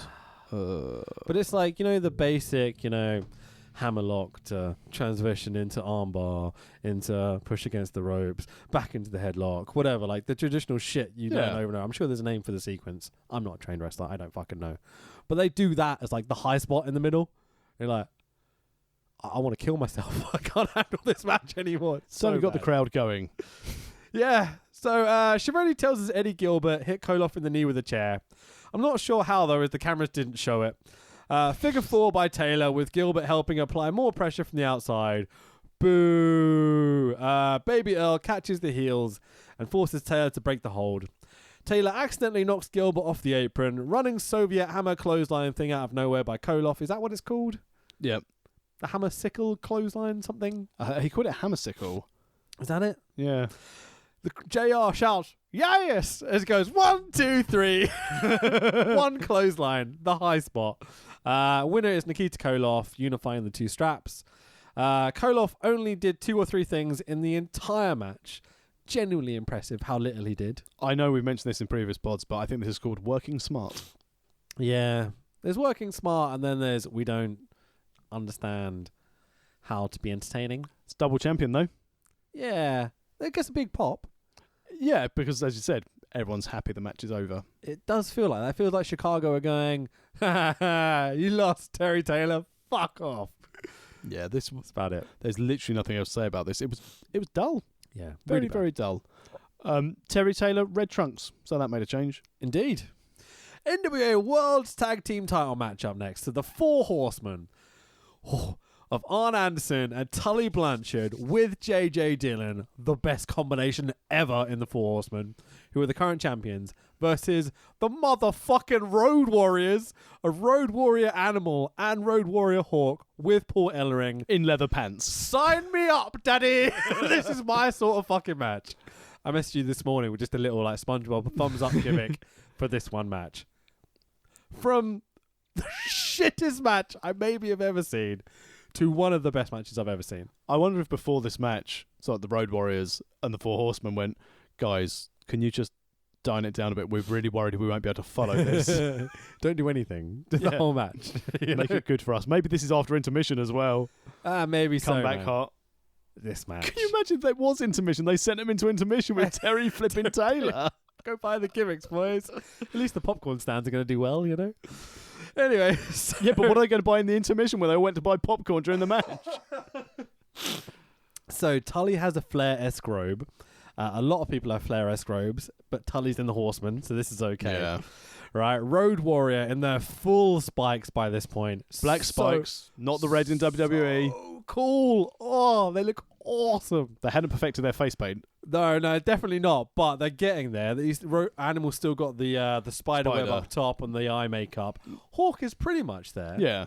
But they're still developing. This is 87. The Road Warriors are only a year or two in, aren't they? But again, Road Warriors do not sell. But they have Four Horsemen, Arn and Tully, made them.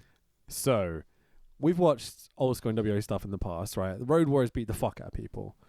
So do the Horsemen. Seeing them work together like this and actually we working properly, like wrestling working together, fuck me, these boys are good. This really, was really good. delightful. So Road Warrior and Full Spikes, so cool. Shame about the WWE music dumbing. Would have loved to have hit Iron Man, but whatever, it doesn't matter. Road Warrior announced being from Chicago, Illinois. The crowd fucking goes mental straight away. Aren't they Minnesota boys? Don't let the truth get in the way of a good story. They're also billed at 370. This is the So this is the moment where I saw the wide shot on the hard cam. This is the first time they go back to this shot, and you see how packed out it is suddenly. How hyped they are for their hometown boys. Fucking from Minnesota. It's close at least. It's not too far. So I mean, as close as England is to like I don't know, where's Central Europe? Poland. Yeah, I was about to say it's about as close as that, but whatever. So right from the off, tonight we are wrestling a Horseman match, not a Road Warriors squash here. This is very, the Road Warriors look strong, but the Horsemen are dictating. Yeah. This is Arn going A to B to C to D. This is how we're going to do it, boys. It feels like that, at least to me. Yeah, this is Arn and Tully leading the way. Yeah, absolutely. So Tully rolls to the outside. Animal press slams him back in the ring. I'm like, you son of a bitch. Jesus Christ. I'm skipping over a lot. But I love the press slamming parts of this. I think because Animal got Arn up, didn't he? And then Hawk got Tully up afterwards. Oh, yeah. Yes, please. So good. But their selling of the Horsemen as well. Like, it's the worst thing they've ever experienced in their life as they're wrestling this match. I wonder if Animal was ribbing Arn Anderson, because when he went to like gorilla press him, he put his hand right up his bumhole. Oh, did he? Right through the trunks. I imagine there was a lot of that going on at this time period, especially in this like 87 in the NWA. I wouldn't want to be around. Let's backstage. Let's put it that way. Jesus, can you imagine? What, as in ribbing, or people put the drug abuse at least. I was thinking he was suggesting they always loved having a finger up their bumhole. Mate, the stories about Steiner and the Road Warriors and stuff. Who knows? So Tully rolls to the outside. Animal press slams him back in the ring. Double A tags in, and he has to face Animal when he's like, oh shit. He tags in, sees Animal standing in front of him. It's like he's contemplating his existence for a moment. I always like it when Arn Anderson gets worried, because it looks like my dad, but a lot less, miserable. Like he puts his hand up to his forehead like, oh, fuck, not this guy again. Or he thought, so brilliant. Oh my God, we're going to have to transition for the cage being built after this. How are we going to fill? How are we going to fill? It's that classic, like, what have I done? What have I done? So, really, really great. Road Warriors signaling for the end already, a couple of minutes into the match.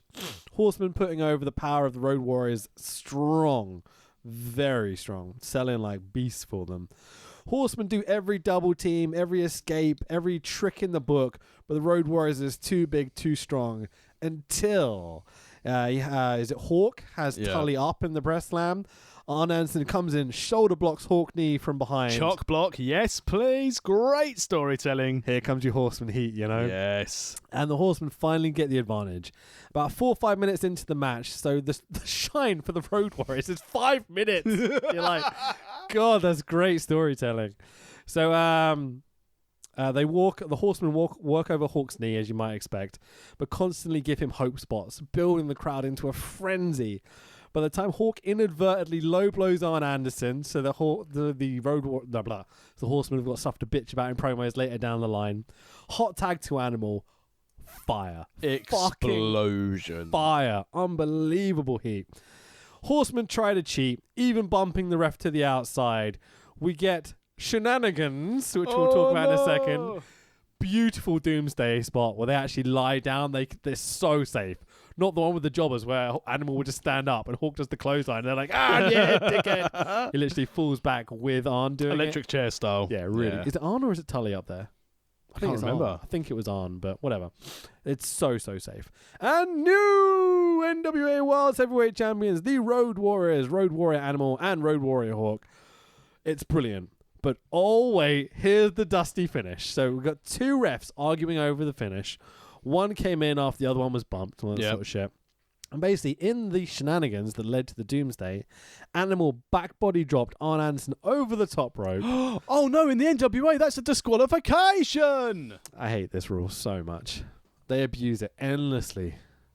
But this is what was needed for this match so they could go again. Sure. Yeah. Continuing LOD in the Horsemen. Yeah, all right, I'm fine with this. Take my money. Yeah, absolutely. You can see why. Yeah, This you would don't want to sell- end this as just a one-off shot, do you? You think about it, you've got the Midnights and the Rock and Roll. You've got LOD and the Horsemen, Road Warriors and the Horsemen. You've got Dusty, Flair, Lex Luger. Like, you've got Eddie Gilbert, Terry Taylor. some great and some utter shit. It's like very little in between. But think of that tag division, how good all Sting those coming four were. But yeah. Sorry, I'm getting sidetracked. Just like Sting. Sting's really good. But yeah, that tag team division is really The fucking Garvins great. are there. I would have preferred them as a tag, to be honest. But well, whatever. when one's a main event player Ugh. and the other one's rubbish Ronnie Good Garvin. old Jimmy Garvin. So post-match announcement: the Road Warriors are disqualified. The Horsemen are still the champs. Ooh, oh, they hated it. This almost killed the atmosphere in this arena. I felt. You didn't think this was the right thing to set up a future match? Do you think it killed the event? I think for big WrestleMania level shows, which is this is meant to be, I think you give people clean finishes. I think it's that simple. I think they've... But if you kill off all of your storylines, you haven't got anything for the next show. So you've got to keep something on the table. But you had the accidental low blow to Arn. Yeah. Which could be the promo to lead to the rematch. I don't think you needed the bullshit finish as well. Yeah, but you can't have one of them going over clean because this isn't the world of 50-50 booking. In Sad, pinfalls. isn't it, though? Because the Horsemen should be putting over LAD here. They're coming up so big, so strong. Yeah, but not at this stage. They've got to pay their dues back in the 80s. Yeah. They can get fucked out the belts the next show. Yeah. And have to chase again. Because that's where the fun is, the LOD chasing. Yeah. This is always the thing. Like, going into your big event, you need your heel as a champion so Yeah. the babyface can chase. Yeah. Having a face champion at the biggest card of them all, it's like, well... Yeah. So, I felt this was an Arn Anderson match. Yeah. More than anything. Because you can see him taking the important roles when it needs to be done. Maybe one of the best tag team matches I've ever seen. That's high praise. But Yeah. it's two of the very best teams of all time going at it. Because it's unique. It's very different to how a generic tag match is laid out. And also seeing how, especially at that time, and how we've come to know the Road Warriors and the Horsemen having these sorts of matches. With a clean finish, it's right up there. Yeah. It doesn't have the clean finish. But that's because but you want to see more. Do you want to see the next match? Yeah, kinda. I'm not sure I could tolerate watching all the other NWA stuff in between. That's the problem. That's why the good thing with the WWE Network, you can select the match. Yeah. But do you think that's part of the problem with NWA WCW in this time period is that they're not giving you the big definitive moments because they're worried that they won't have something to sell the next show to compete with Vince? Partly. Partly I think it's because they're still in we need to create our own star so people don't go up north. Yeah. Because that's when they're having their mass exodus from NWA. And there's A lot of people on this show went north. Yeah. A lot. But I think the whole idea was that they needed to keep everyone strong if someone were to leave. Yeah, I don't like wrestling when everyone's strong. Someone has to look weak for me. Well, that's why AEW is around, because everyone looks weak.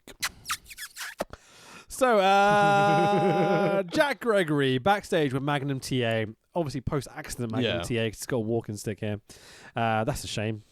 Massive I like shame. Magnum TA. We need to find some early Magnum TA, I think. Yeah. I was hoping it was going to be like around these sorts of shows. I mean, I will say that if we go, we'll have to leave it wild. I know we've got our schedule, but I fear that any other show around this time will be exactly the same show, less cage matches and scaffold towels. I don't know. They like their gimmicks at this time. Yeah. They certainly like their gimmicks. There's a lot of it. Jim Cornette doesn't know shit, does he? Because there's endless gimmicks on this show. Anyway, so chatting the NWA tag team title match, they're chatting about Dusty and Lex for the US strap, which is up next. And Dusty's career's on the line. Yeah, well, is it? So we'll talk about that in a second. So Bob Connell is also backstage with maybe the promo of the night, Nikita Koloff. Oh my God. He loves a promo. What is this accent?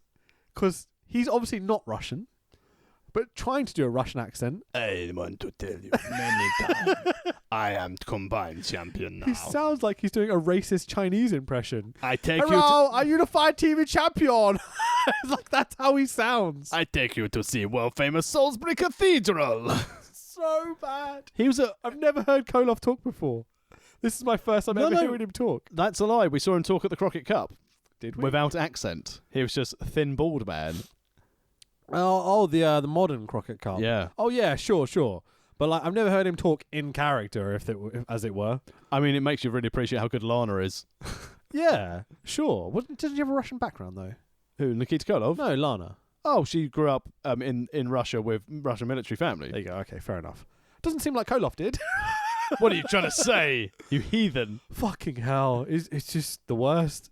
He says this line of, "I make my heart feel good to be only TV champion." It's like... Why is he the Sheik? No, exactly. Nikita Koloff make you humble. So Koloff teases about becoming the world heavyweight champion. I'm like, please, no, definitely not. Oh my God, that's who the booking committee wanted instead of rubbish Ronnie Garvin. Can you imagine this guy as your world heavyweight champion? Give him all the belts. He does two things. He does an arm lock and a punch. Exactly, you know what you're going to get. So JJ Dillon steps in to chat with Bob as well. Chats shit about Dusty. Says he's been his nemesis for the past 7 years. JJ calls Lex the perfect athlete. I'm like, fuck off. That's Kurt Hennings on his way to WWE. So we cut back to Tony Schiavone and JR ringside. Oh, that's why we were filling time with these shitty interviews again backstage. The cage is set up behind them for our two main events of the evening. Our double main events in a cage. In a single cage, yeah. The cage. What do you think of the cage? I missed the big blue cage. But obviously at the time that was a staple of WWE. This cage is a lot safer and a lot easier to blade in. It looks astonishingly cheap. I think that's the nature of a cage match. Yeah. You know how people in like the WWE documentaries go on about how like WCW was in these shitty smoky halls and everything looked cheap and the production wasn't very good? Yeah. This cage sums that up at this point for me. But I think from a wrestler standpoint, working this rather than Big Blue. Yeah. Because Big Blue apparently hurts like hell. Sure, a stiff, like, horrible structure to be thrown into rather than this kind of soft chicken wire. Yeah. But the height of the cage. So, who's the tallest wrestler in one of these matches? Probably Flair? Flair. So Flair's what? 6 foot odd. Yeah. Okay, the cage can't be 7 foot. No. It's not very tall. No. It's like, you know, when you have a building site and you put up that fencing around it. It's like that. It's not very impressive looking. It keeps the minis out.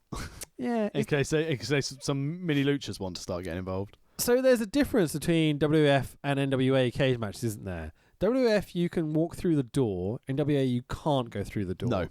But both you can do pinfalls and escape to win the match? Yes. Submissions as well, I'm assuming? Yes. That's the difference, isn't it? Yeah. Why do you think Vince was like, oh yeah, we'll let them go through the door?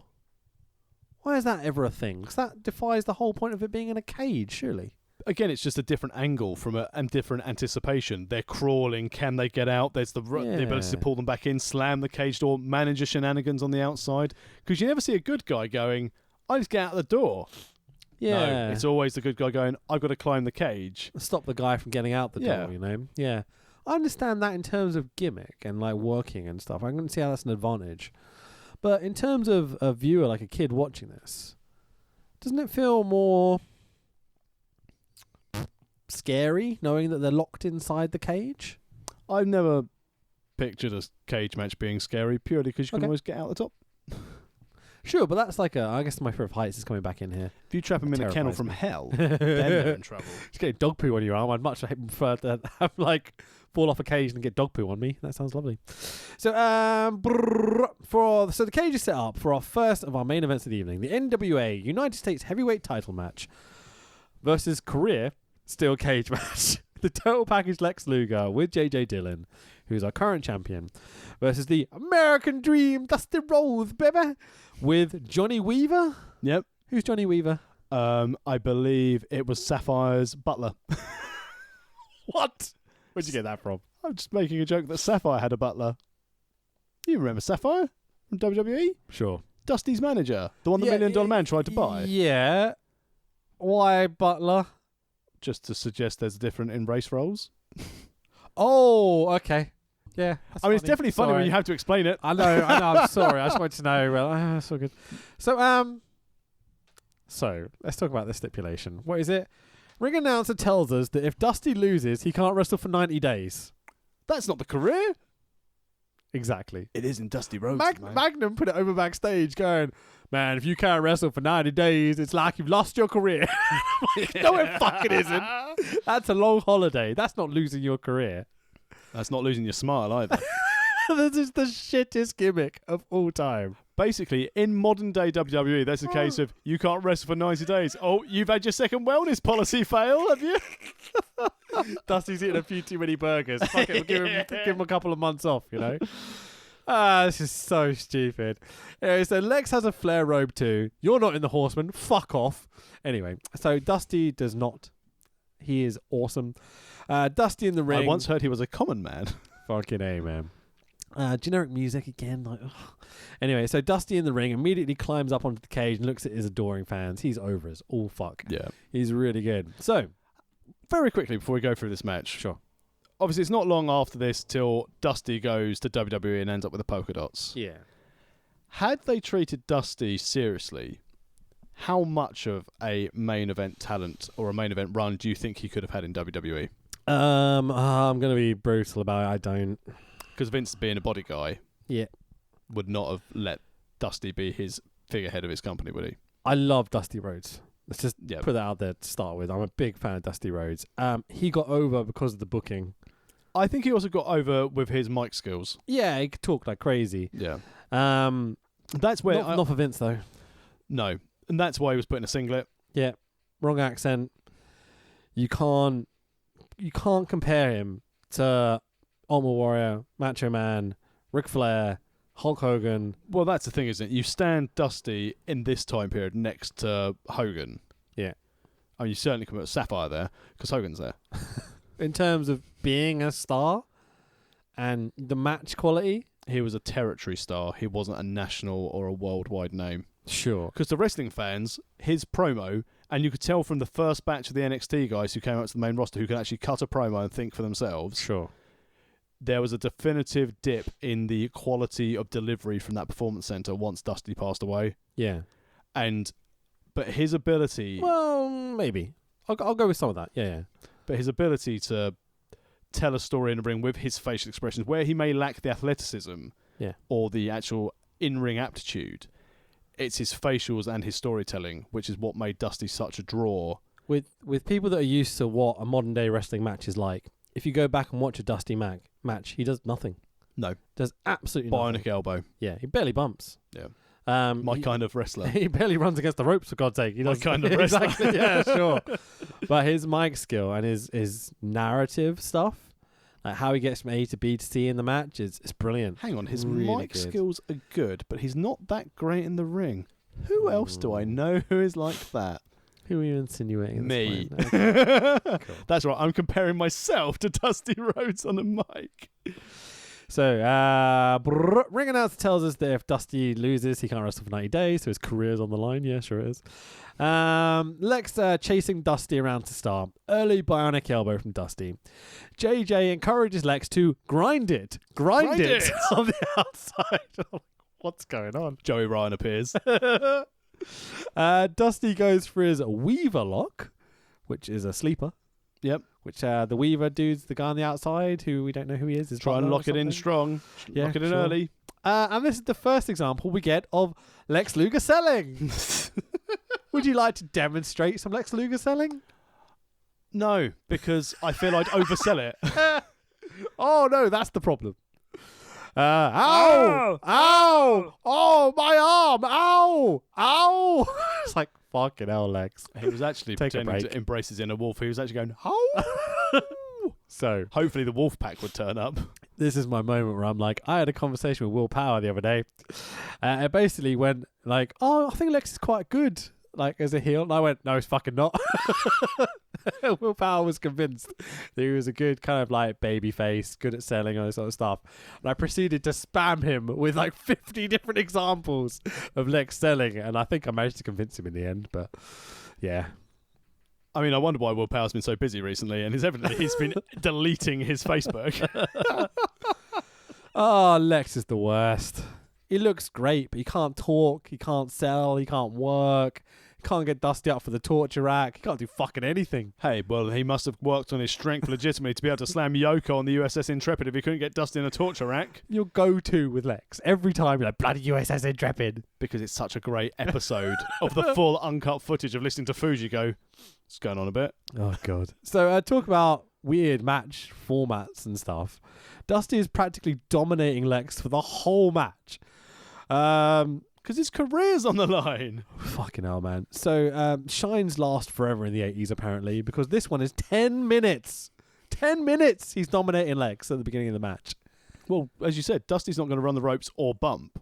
So if not, it should be a Terry Taylor match where nothing happens. This is where I question Dusty's booking and his willingness to put people over, because he just fucking doesn't, ever. That's how he's over. Is he never put anyone else over by the looks of it. Yet no one seems to notice this. Yeah, weird one. Because he's the American dream. He doesn't even give Lex a shine, really. No. At all in this match. It's like the young up-and-comer that looks like a fucking Greek god or whatever. It's not even giving him a chance. He does, to be fair to him. He looks massive. Why would you? I look like this. I get it. He looks like that. Sure. Because you're booking some of the company. You benefit if you have a good top guy. But you don't, because you're not in the top slot. Fucking hell. And that's how it is. NWA in the 80s. Weird, isn't it? Wrestling, in general. This is why Vince McMahon's important and why he was successful, because he wasn't in the ring. Yeah, he wasn't one of the boys. Couldn't book himself to be champion. The only time he booked himself as champion is for legit storyline purposes. Yeah. Oh, and also booked himself because Austin got run over and they needed a main character on TV, and that's why it was Vince and Triple H. Yeah, but it was a disastrously heel character for a short moment. It wasn't like no, I'm the top guy. I'm the ace for endless years. Although, in fairness, when he won the ECW title, that was funny. I said funny. I didn't say it was good. So Dusty clearly blades while sitting up in the corner. I'm like, come on, man. Like, he's just sitting up, looking at the camera going, what's happening? Just like swiping his forehead. Well, he's been working very hard beating up the heel. Wiping away sweat with a razor blade. Endlessly. It's got a Stanley out and he's like, oh, wait, what? No, you can't see me doing this. It's only on telly, you know? Fucking ridiculous. Hang on, why is he turned into Charles Samuels? Because it's funny to talk like that. You see Charles wrestling La Parka soon. Is he? Yeah, like not La Parka, but LA Park, you know. What's Josh Bodum doing these days? So, he was involved in that bollocks, wasn't he? Oh, what a cunt. Anyway, so Lex takes over for a minute or two. Because that's all Dusty will give him. Dusty wanted a rest. Still selling everything he does offensively, just like he was selling it when he was getting beaten up. He's like putting an arm lock on Dusty going, ow! Like, fucking hell, Lex, what are you doing? So a few Dusty Hope moments, as you might expect. Shenanigans ensue. JJ hits Dusty's fella on the outside. JJ tries to break into the cage. Yeah, but can't. He drops the key. Careless. And then, so instead, goes to grab the chair and throw it into the ring, 2 legs. First time, he did it all right. Impressive, yeah, fucking A. Kairi Sane couldn't throw one into the ring. She gave herself a concussion when she did that at TLC. Is that what happened? Yeah. Oh, no shit. I didn't know. I thought she got dumped on her head or something. Oh, she threw a chair into her own face. Oh, shit. Damn. So Dusty DDT's Lex onto the chair for the 1, 2, 3. And new US champion was this? The man who kept his career. Dusty Rhodes. So there wasn't a problem with refs coming out to talk about interference earlier. There's no rules in the cage match. Fair point. Absolutely fair point. So, I'm going to just forget that now and carry on. So, cut back to... What do you think of the match? I mean, it was some real good face heat going on in that match, wasn't there? Dusty didn't give him shit. But the fans loved it because they love Dusty. They enjoyed it.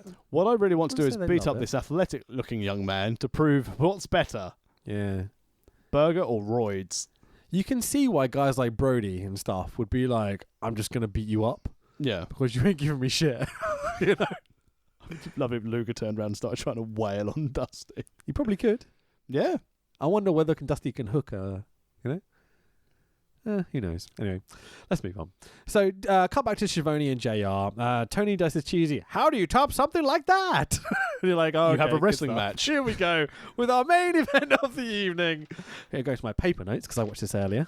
Going old school. This is excellent. Of Flair, shut up, versus Ric Flair versus rubbish Ronnie Garvin for the World's Heavyweight Championship. current champion Ronnie Garvin, who has recently won the big gold belt from Ric Flair. Did you look up where this? Did he win it from Flair? Yeah. So Flair dropped the belt to Ronnie Garvin, Of course he did. and then they So we realised. could win it back at Starrcade. Well, that's the thing. They wanted to end Flair's reign, but they realised as soon as they gave it to Ronnie Garvin that the fans hated it, didn't accept him as a top level champion, and then they're like, "Oh, we'll give it back to Flair." It's because Ronnie Garvin, as much as he's a bit of a stiff old working class sort of character, he's fucking devoid of personality. Think of modern day. Well, I say modern day from back in the 90s. Tim Storm is how I would liken Ronnie Garvin. Storm. Tim Storm held the NWA strap for a while. Oh. He's a classic. Oh, that guy, yeah. He's a classic wrestler, but there's no charisma. They're trying to give him a storyline in Power where it's about Tim Storm's mama, Right. but not his big mummy. Okay. Just want to get Big Mummy in there. Is it any good? What, Tim Storm? Yeah. Tim Storm's very good for an old boy. Classic wrestler, but that's what they should have gone with Ronnie Garvin. What they ended up with was a charisma sponge. It's like they assumed he would just be adored. And Yeah. Oh my God, he beat the Nature Boy, Ric Yeah. Flair. His career's made. it's like, oh, his family's in wrestling. He'll get over. His brother can do a promo, Yeah, just about. Oh, well, yeah, he didn't say anything. but he said He just things. kept going. And that's the commitment you want from a promo. So Flair comes out to the awesome music that it's so fucking cool. I forgot the name of the song, but it's I have noticed on the network when I went to finish watching this yesterday, they've added even more primetime wrestling, but they haven't added the part where Flair joins yet. 'Cause the part where Flair joins, that's where I'm going to be like, we've got to cover one of these. sure, we can do that. They had up to when Gorilla Monsoon was booted off by Heenan because they'd had enough and they had fallen yeah, out. I remember that. Yeah, sure. But now they're Heenan with other guests, We'll mainly have to do some Piper. prime time. Yeah. I listened to the Schiavone episode about it, the podcast. Oh, It's funny. what happened when? Yeah. Is it any good? It's really good. Yeah, it's a really fun episode, actually. They talk all about primetime wrestling and stuff. He talks about how it was like they were basically left to do whatever they wanted to. And then they changed the show halfway through where it became like an hour of wrestling and then an hour of like Bobby Heenan. Yeah. But they didn't tell the network. So it's like 3 months in, the network came along and went, we paid for a 2-hour wrestling show. Where's the other hour? They were like, it's Bobby Heenan. And they were like, no. And that's when they swapped to Raw. Oh. Like, it's really funny, though, that they got away with that for months, apparently. They only do half a show. It's like, it's great. So one would suggest if you are listening to Tony Schiavone's podcast, you subscribe.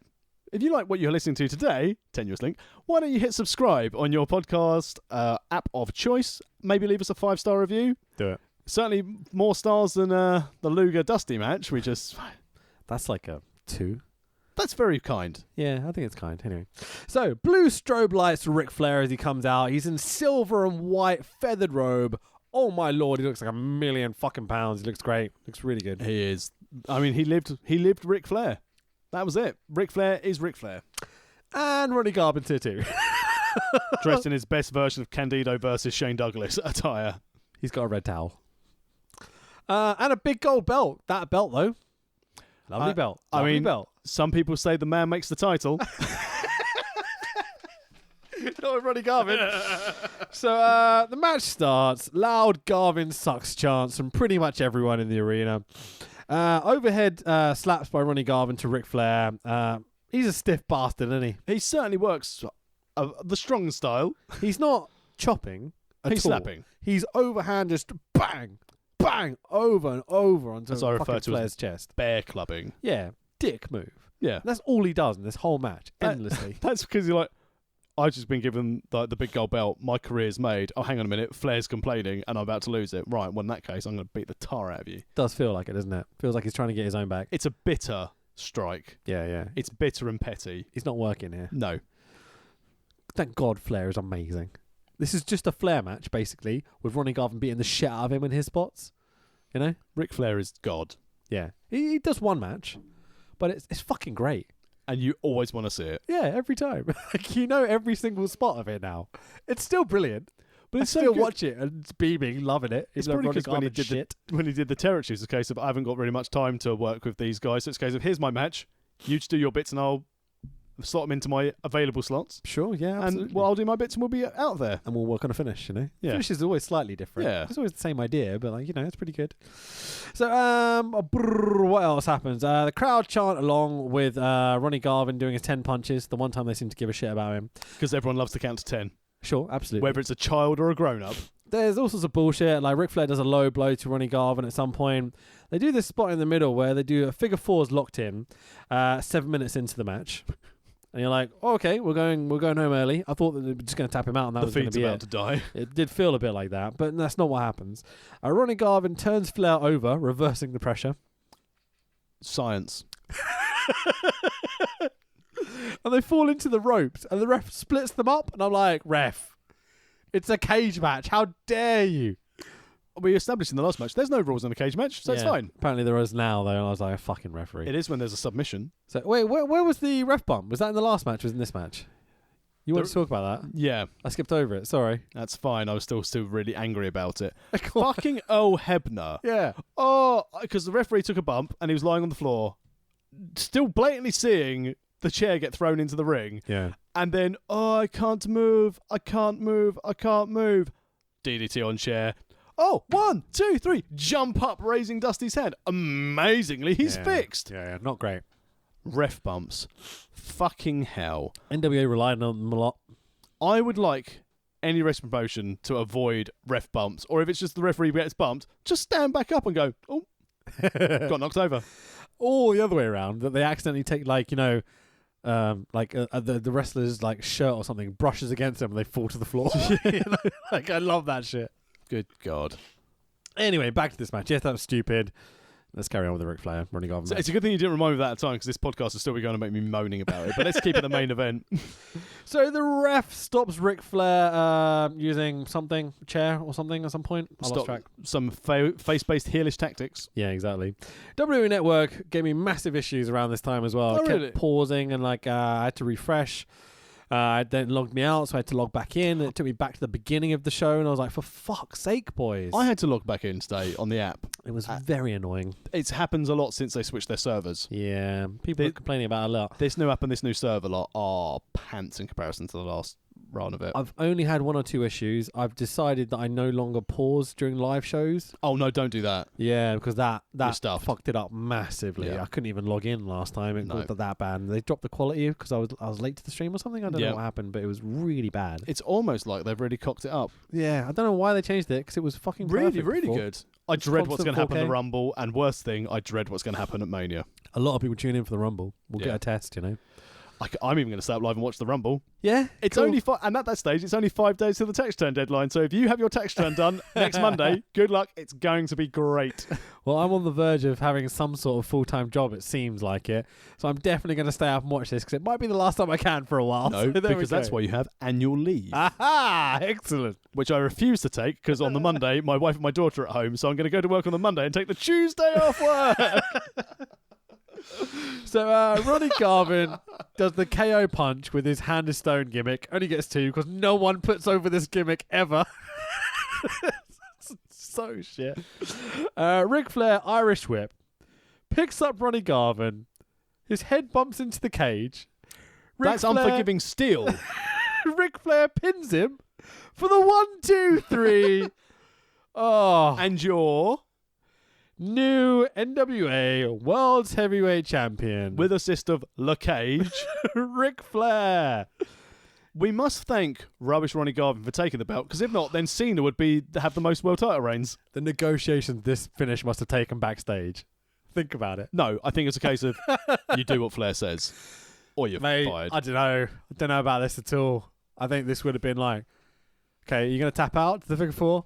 Definitely not. Are you going to go down to my hand of stone punch? Fuck you. You know? How are we going to do it? I'll run into the cage. I'll throw you over the top rope. You can have the belt. Oh, we can't do that. We've got the cage. Ref bump? Well, we can't do one of them in the match before. What else can we do? I mean, this whole card, start to finish, again, on paper, looked absolute gold. Yeah. With the rest they had on it.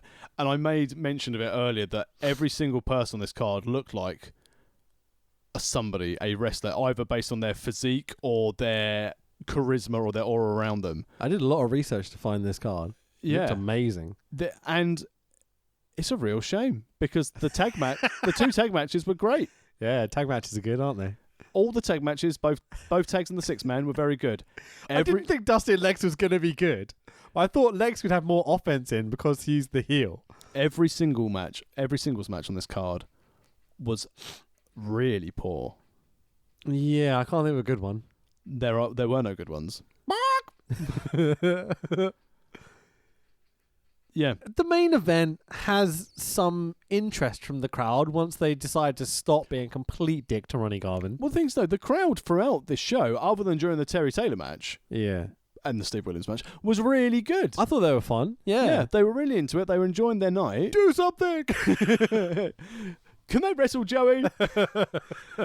But can they wrestle Joey? It's got to be a podcast title or something, isn't it? Go on. But tag team wrestling in the NWA has always been the very best tag team because they had the best tag teams who understood tag team wrestling. One of them wasn't even a match; it was just a stunt show. Yeah, and it was still a better tag match than what you see a lot of times today. That Road Warriors Horseman match is a classic. Beautifully done. Really, really good. I wonder what Meltz gave that. Probably 4 and a bit, you'd imagine. I'd hope so. It's not a 5 because it hasn't got the clean finish, and it's not. I'd say anything less than a 4 would be disappointing for that match. Sure. For the whole storytelling, the psychology, Arn Anderson running that whole match. Yeah. And again, it goes to show why it's very important why Cody brought him in. Yeah, sure. Because to have that knowledge and that mindset into professional wrestling is a big loss to WWE and great get for AEW. Yeah. And obviously having Tully around, so I'm really hoping at some point we get to see the Bucks versus the Four Horsemen. I'd love to see it. I would absolutely adore to see it because that would probably be really good. Yeah. They wouldn't let the Bucks get anything in for like 10 minutes. Thank God for that. I was so disappointed with this show. The problem is, back in the 80s in the NWA, this is why it died out. Because this was a standard of wrestling where you had shoddy finishes, and that's where Vince and then the Monday Night Raw side of things came in. Yeah. Because even though they're very character-based, also more lines of profession-based, they had, as you said at their big shows, the finishes, the culmination of storylines, or it was obvious where those storylines were going to carry on afterwards. The problem with this NWA card at this time is that the stories progressed nowhere because, as you said, you had Dusty booking himself to be the top draw. Yeah. There was no progression. So whilst they had their big stars and they wanted to keep everyone strong in case the other one left, the problem they had was everyone left. Absolutely. And then they were left with no new stars. And when Dusty decided to be like, oh, I'll just focus more on other things and WCW wrestling, I was very disappointed.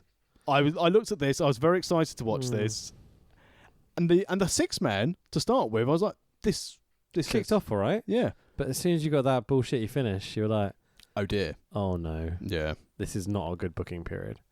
This wasn't a good product. So one of the big problems is that this show, as I said at the beginning, the need to want to watch this show came from listening to all the Cornette chats, basically. Like, it was all the early shoots that I was listening to. So the very first one with RF that the Cornette face comes from and things like that.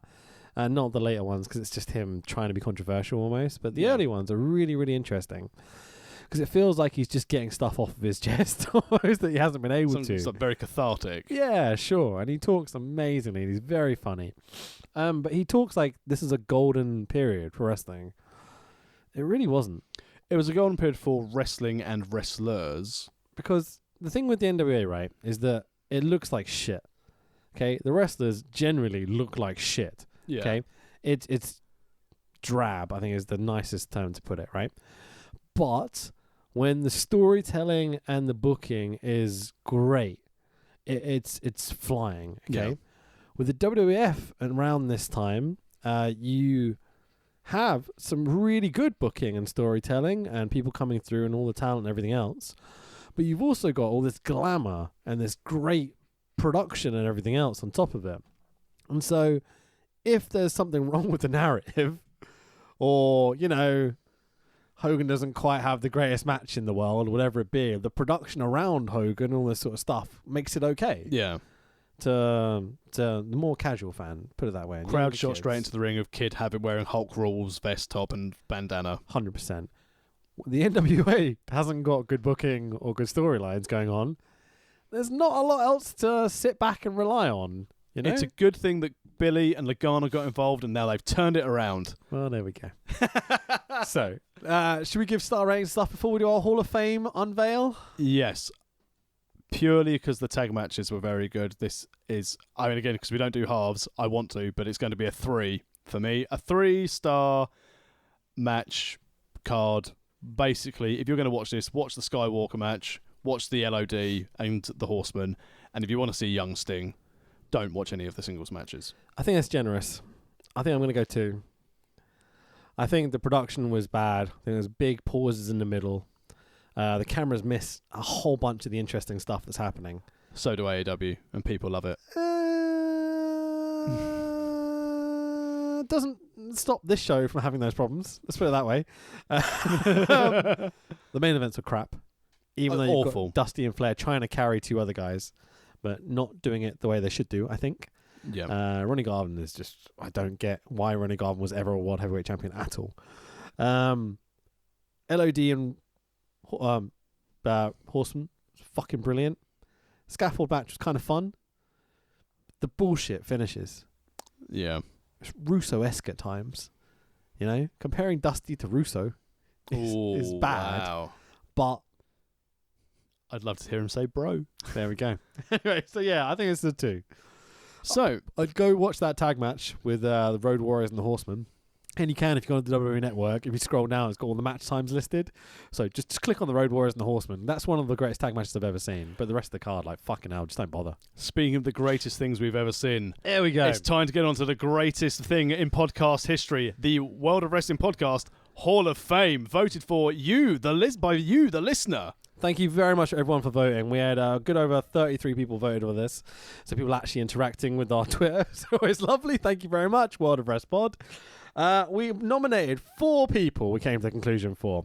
In 4th place, with 3% of the vote, trailing a long way behind, which he bloody shouldn't have been, was JEFF, JARRETT. Considering how much he's been on our podcast over the years, I think it's a travesty that he only got 3% of the vote. Yeah, but he was also only had 3% of the matches. Well, maybe so.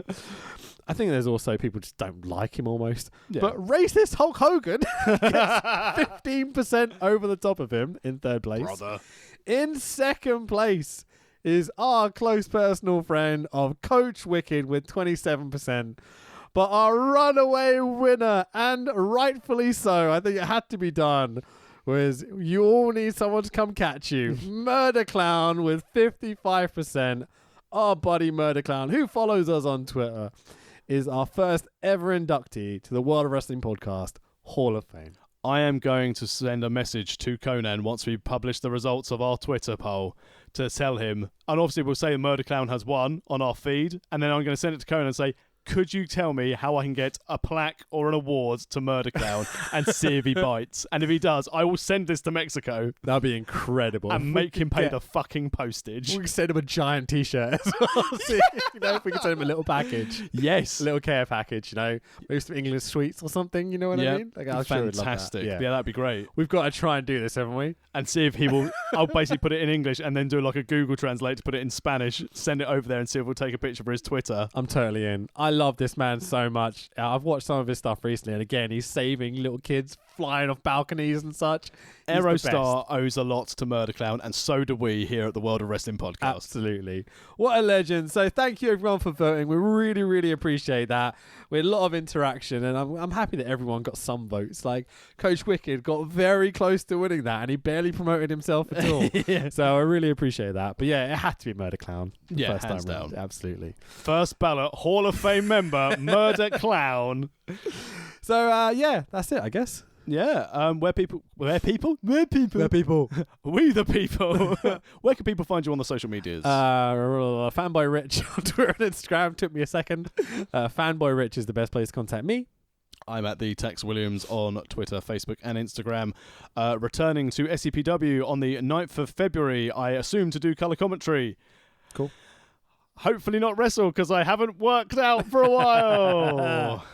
When is it, sorry? 9th of February. Cool, I'll be there. Unless I'm like working. Coach Wicked birthday bash. Oh, is it really? Oh, awesome, man. Sounds good. When is his actual birthday? I'm not going to disclose it in case of GDPR reasons. Oh, okay, fair enough. Anyway. And also, I don't have my phone with my calendar on. So At Coach Wicked on Twitter. Go give him a follow. SCPW as well. They're fucking awesome. One of the best promotions in the Southeast. You're going to really, really enjoy it. So yeah, anyway, yeah. WorldOfWrestlingPodcast.com is the best place to find all our feed for all your iTunes app and all that bollocks. Go buy a t-shirt. Amazon.co.uk. World of Wrestling Podcast. We'll be back next week with the finest wrestling from the Emirates. Oh, we are, yeah. Yes, Jeez, we are. Qatari Pro Wrestling, aren't we? Yes, and I will then get to tell you my fantastic story about my discussions with people involved in the finest promotion in Qatar. You've teased this for at least 2 months now, I think. Yeah, and now it's going to be a really disappointing story, but we'll fine. We'll execute. So good. Maybe that's not the word. We will reveal the grand story on next week's episode. I'm really looking forward to doing this week. These really random, crazy shows we do are often the best. They're sometimes the least listened to. Because people see like WWF Raw or whatever, like they're like, oh, I know that. But if you're listening to this and you want a funny podcast, go listen to one of the random ones. And more importantly, so far, we get occasional Twitter hate from another country around this area. Let's see if we can get blacklisted from Qatar as well. Hello to all our friends in Saudi. How you doing? Oh, I was going to say, because it's not the same country. No, I know. By the way, Crown Jewel is back in next month. They're doing another trip to Saudi. Oh, it's a shame we've got a schedule, so we won't be able to do it. That's all right. I may record it as a bonus pod. Also, okay, we can do that. It's fine. I may, if I have the opportunity, there may be a slight little something that I'm going to record on my own, not the what has happened to the Super Quiz Cup. Okay, that was going to be my next question. Worry. I just remembered. Yeah. I will be having a chat with New Riot Wrestling's promoter next week to discuss their upcoming show on the 5th of May in London. Some fantastic wrestling. They're only doing one show a year, maybe two. Okay. So I'm going to be chatting to them about their show and their aspirations for taking over London Pro Wrestling. Because I didn't know if you knew, no one really runs shows in London for professional wrestling. Should we leave it there? Thanks, everyone. Bye-bye, everyone. Bye-bye. Bye-bye. Bye-bye.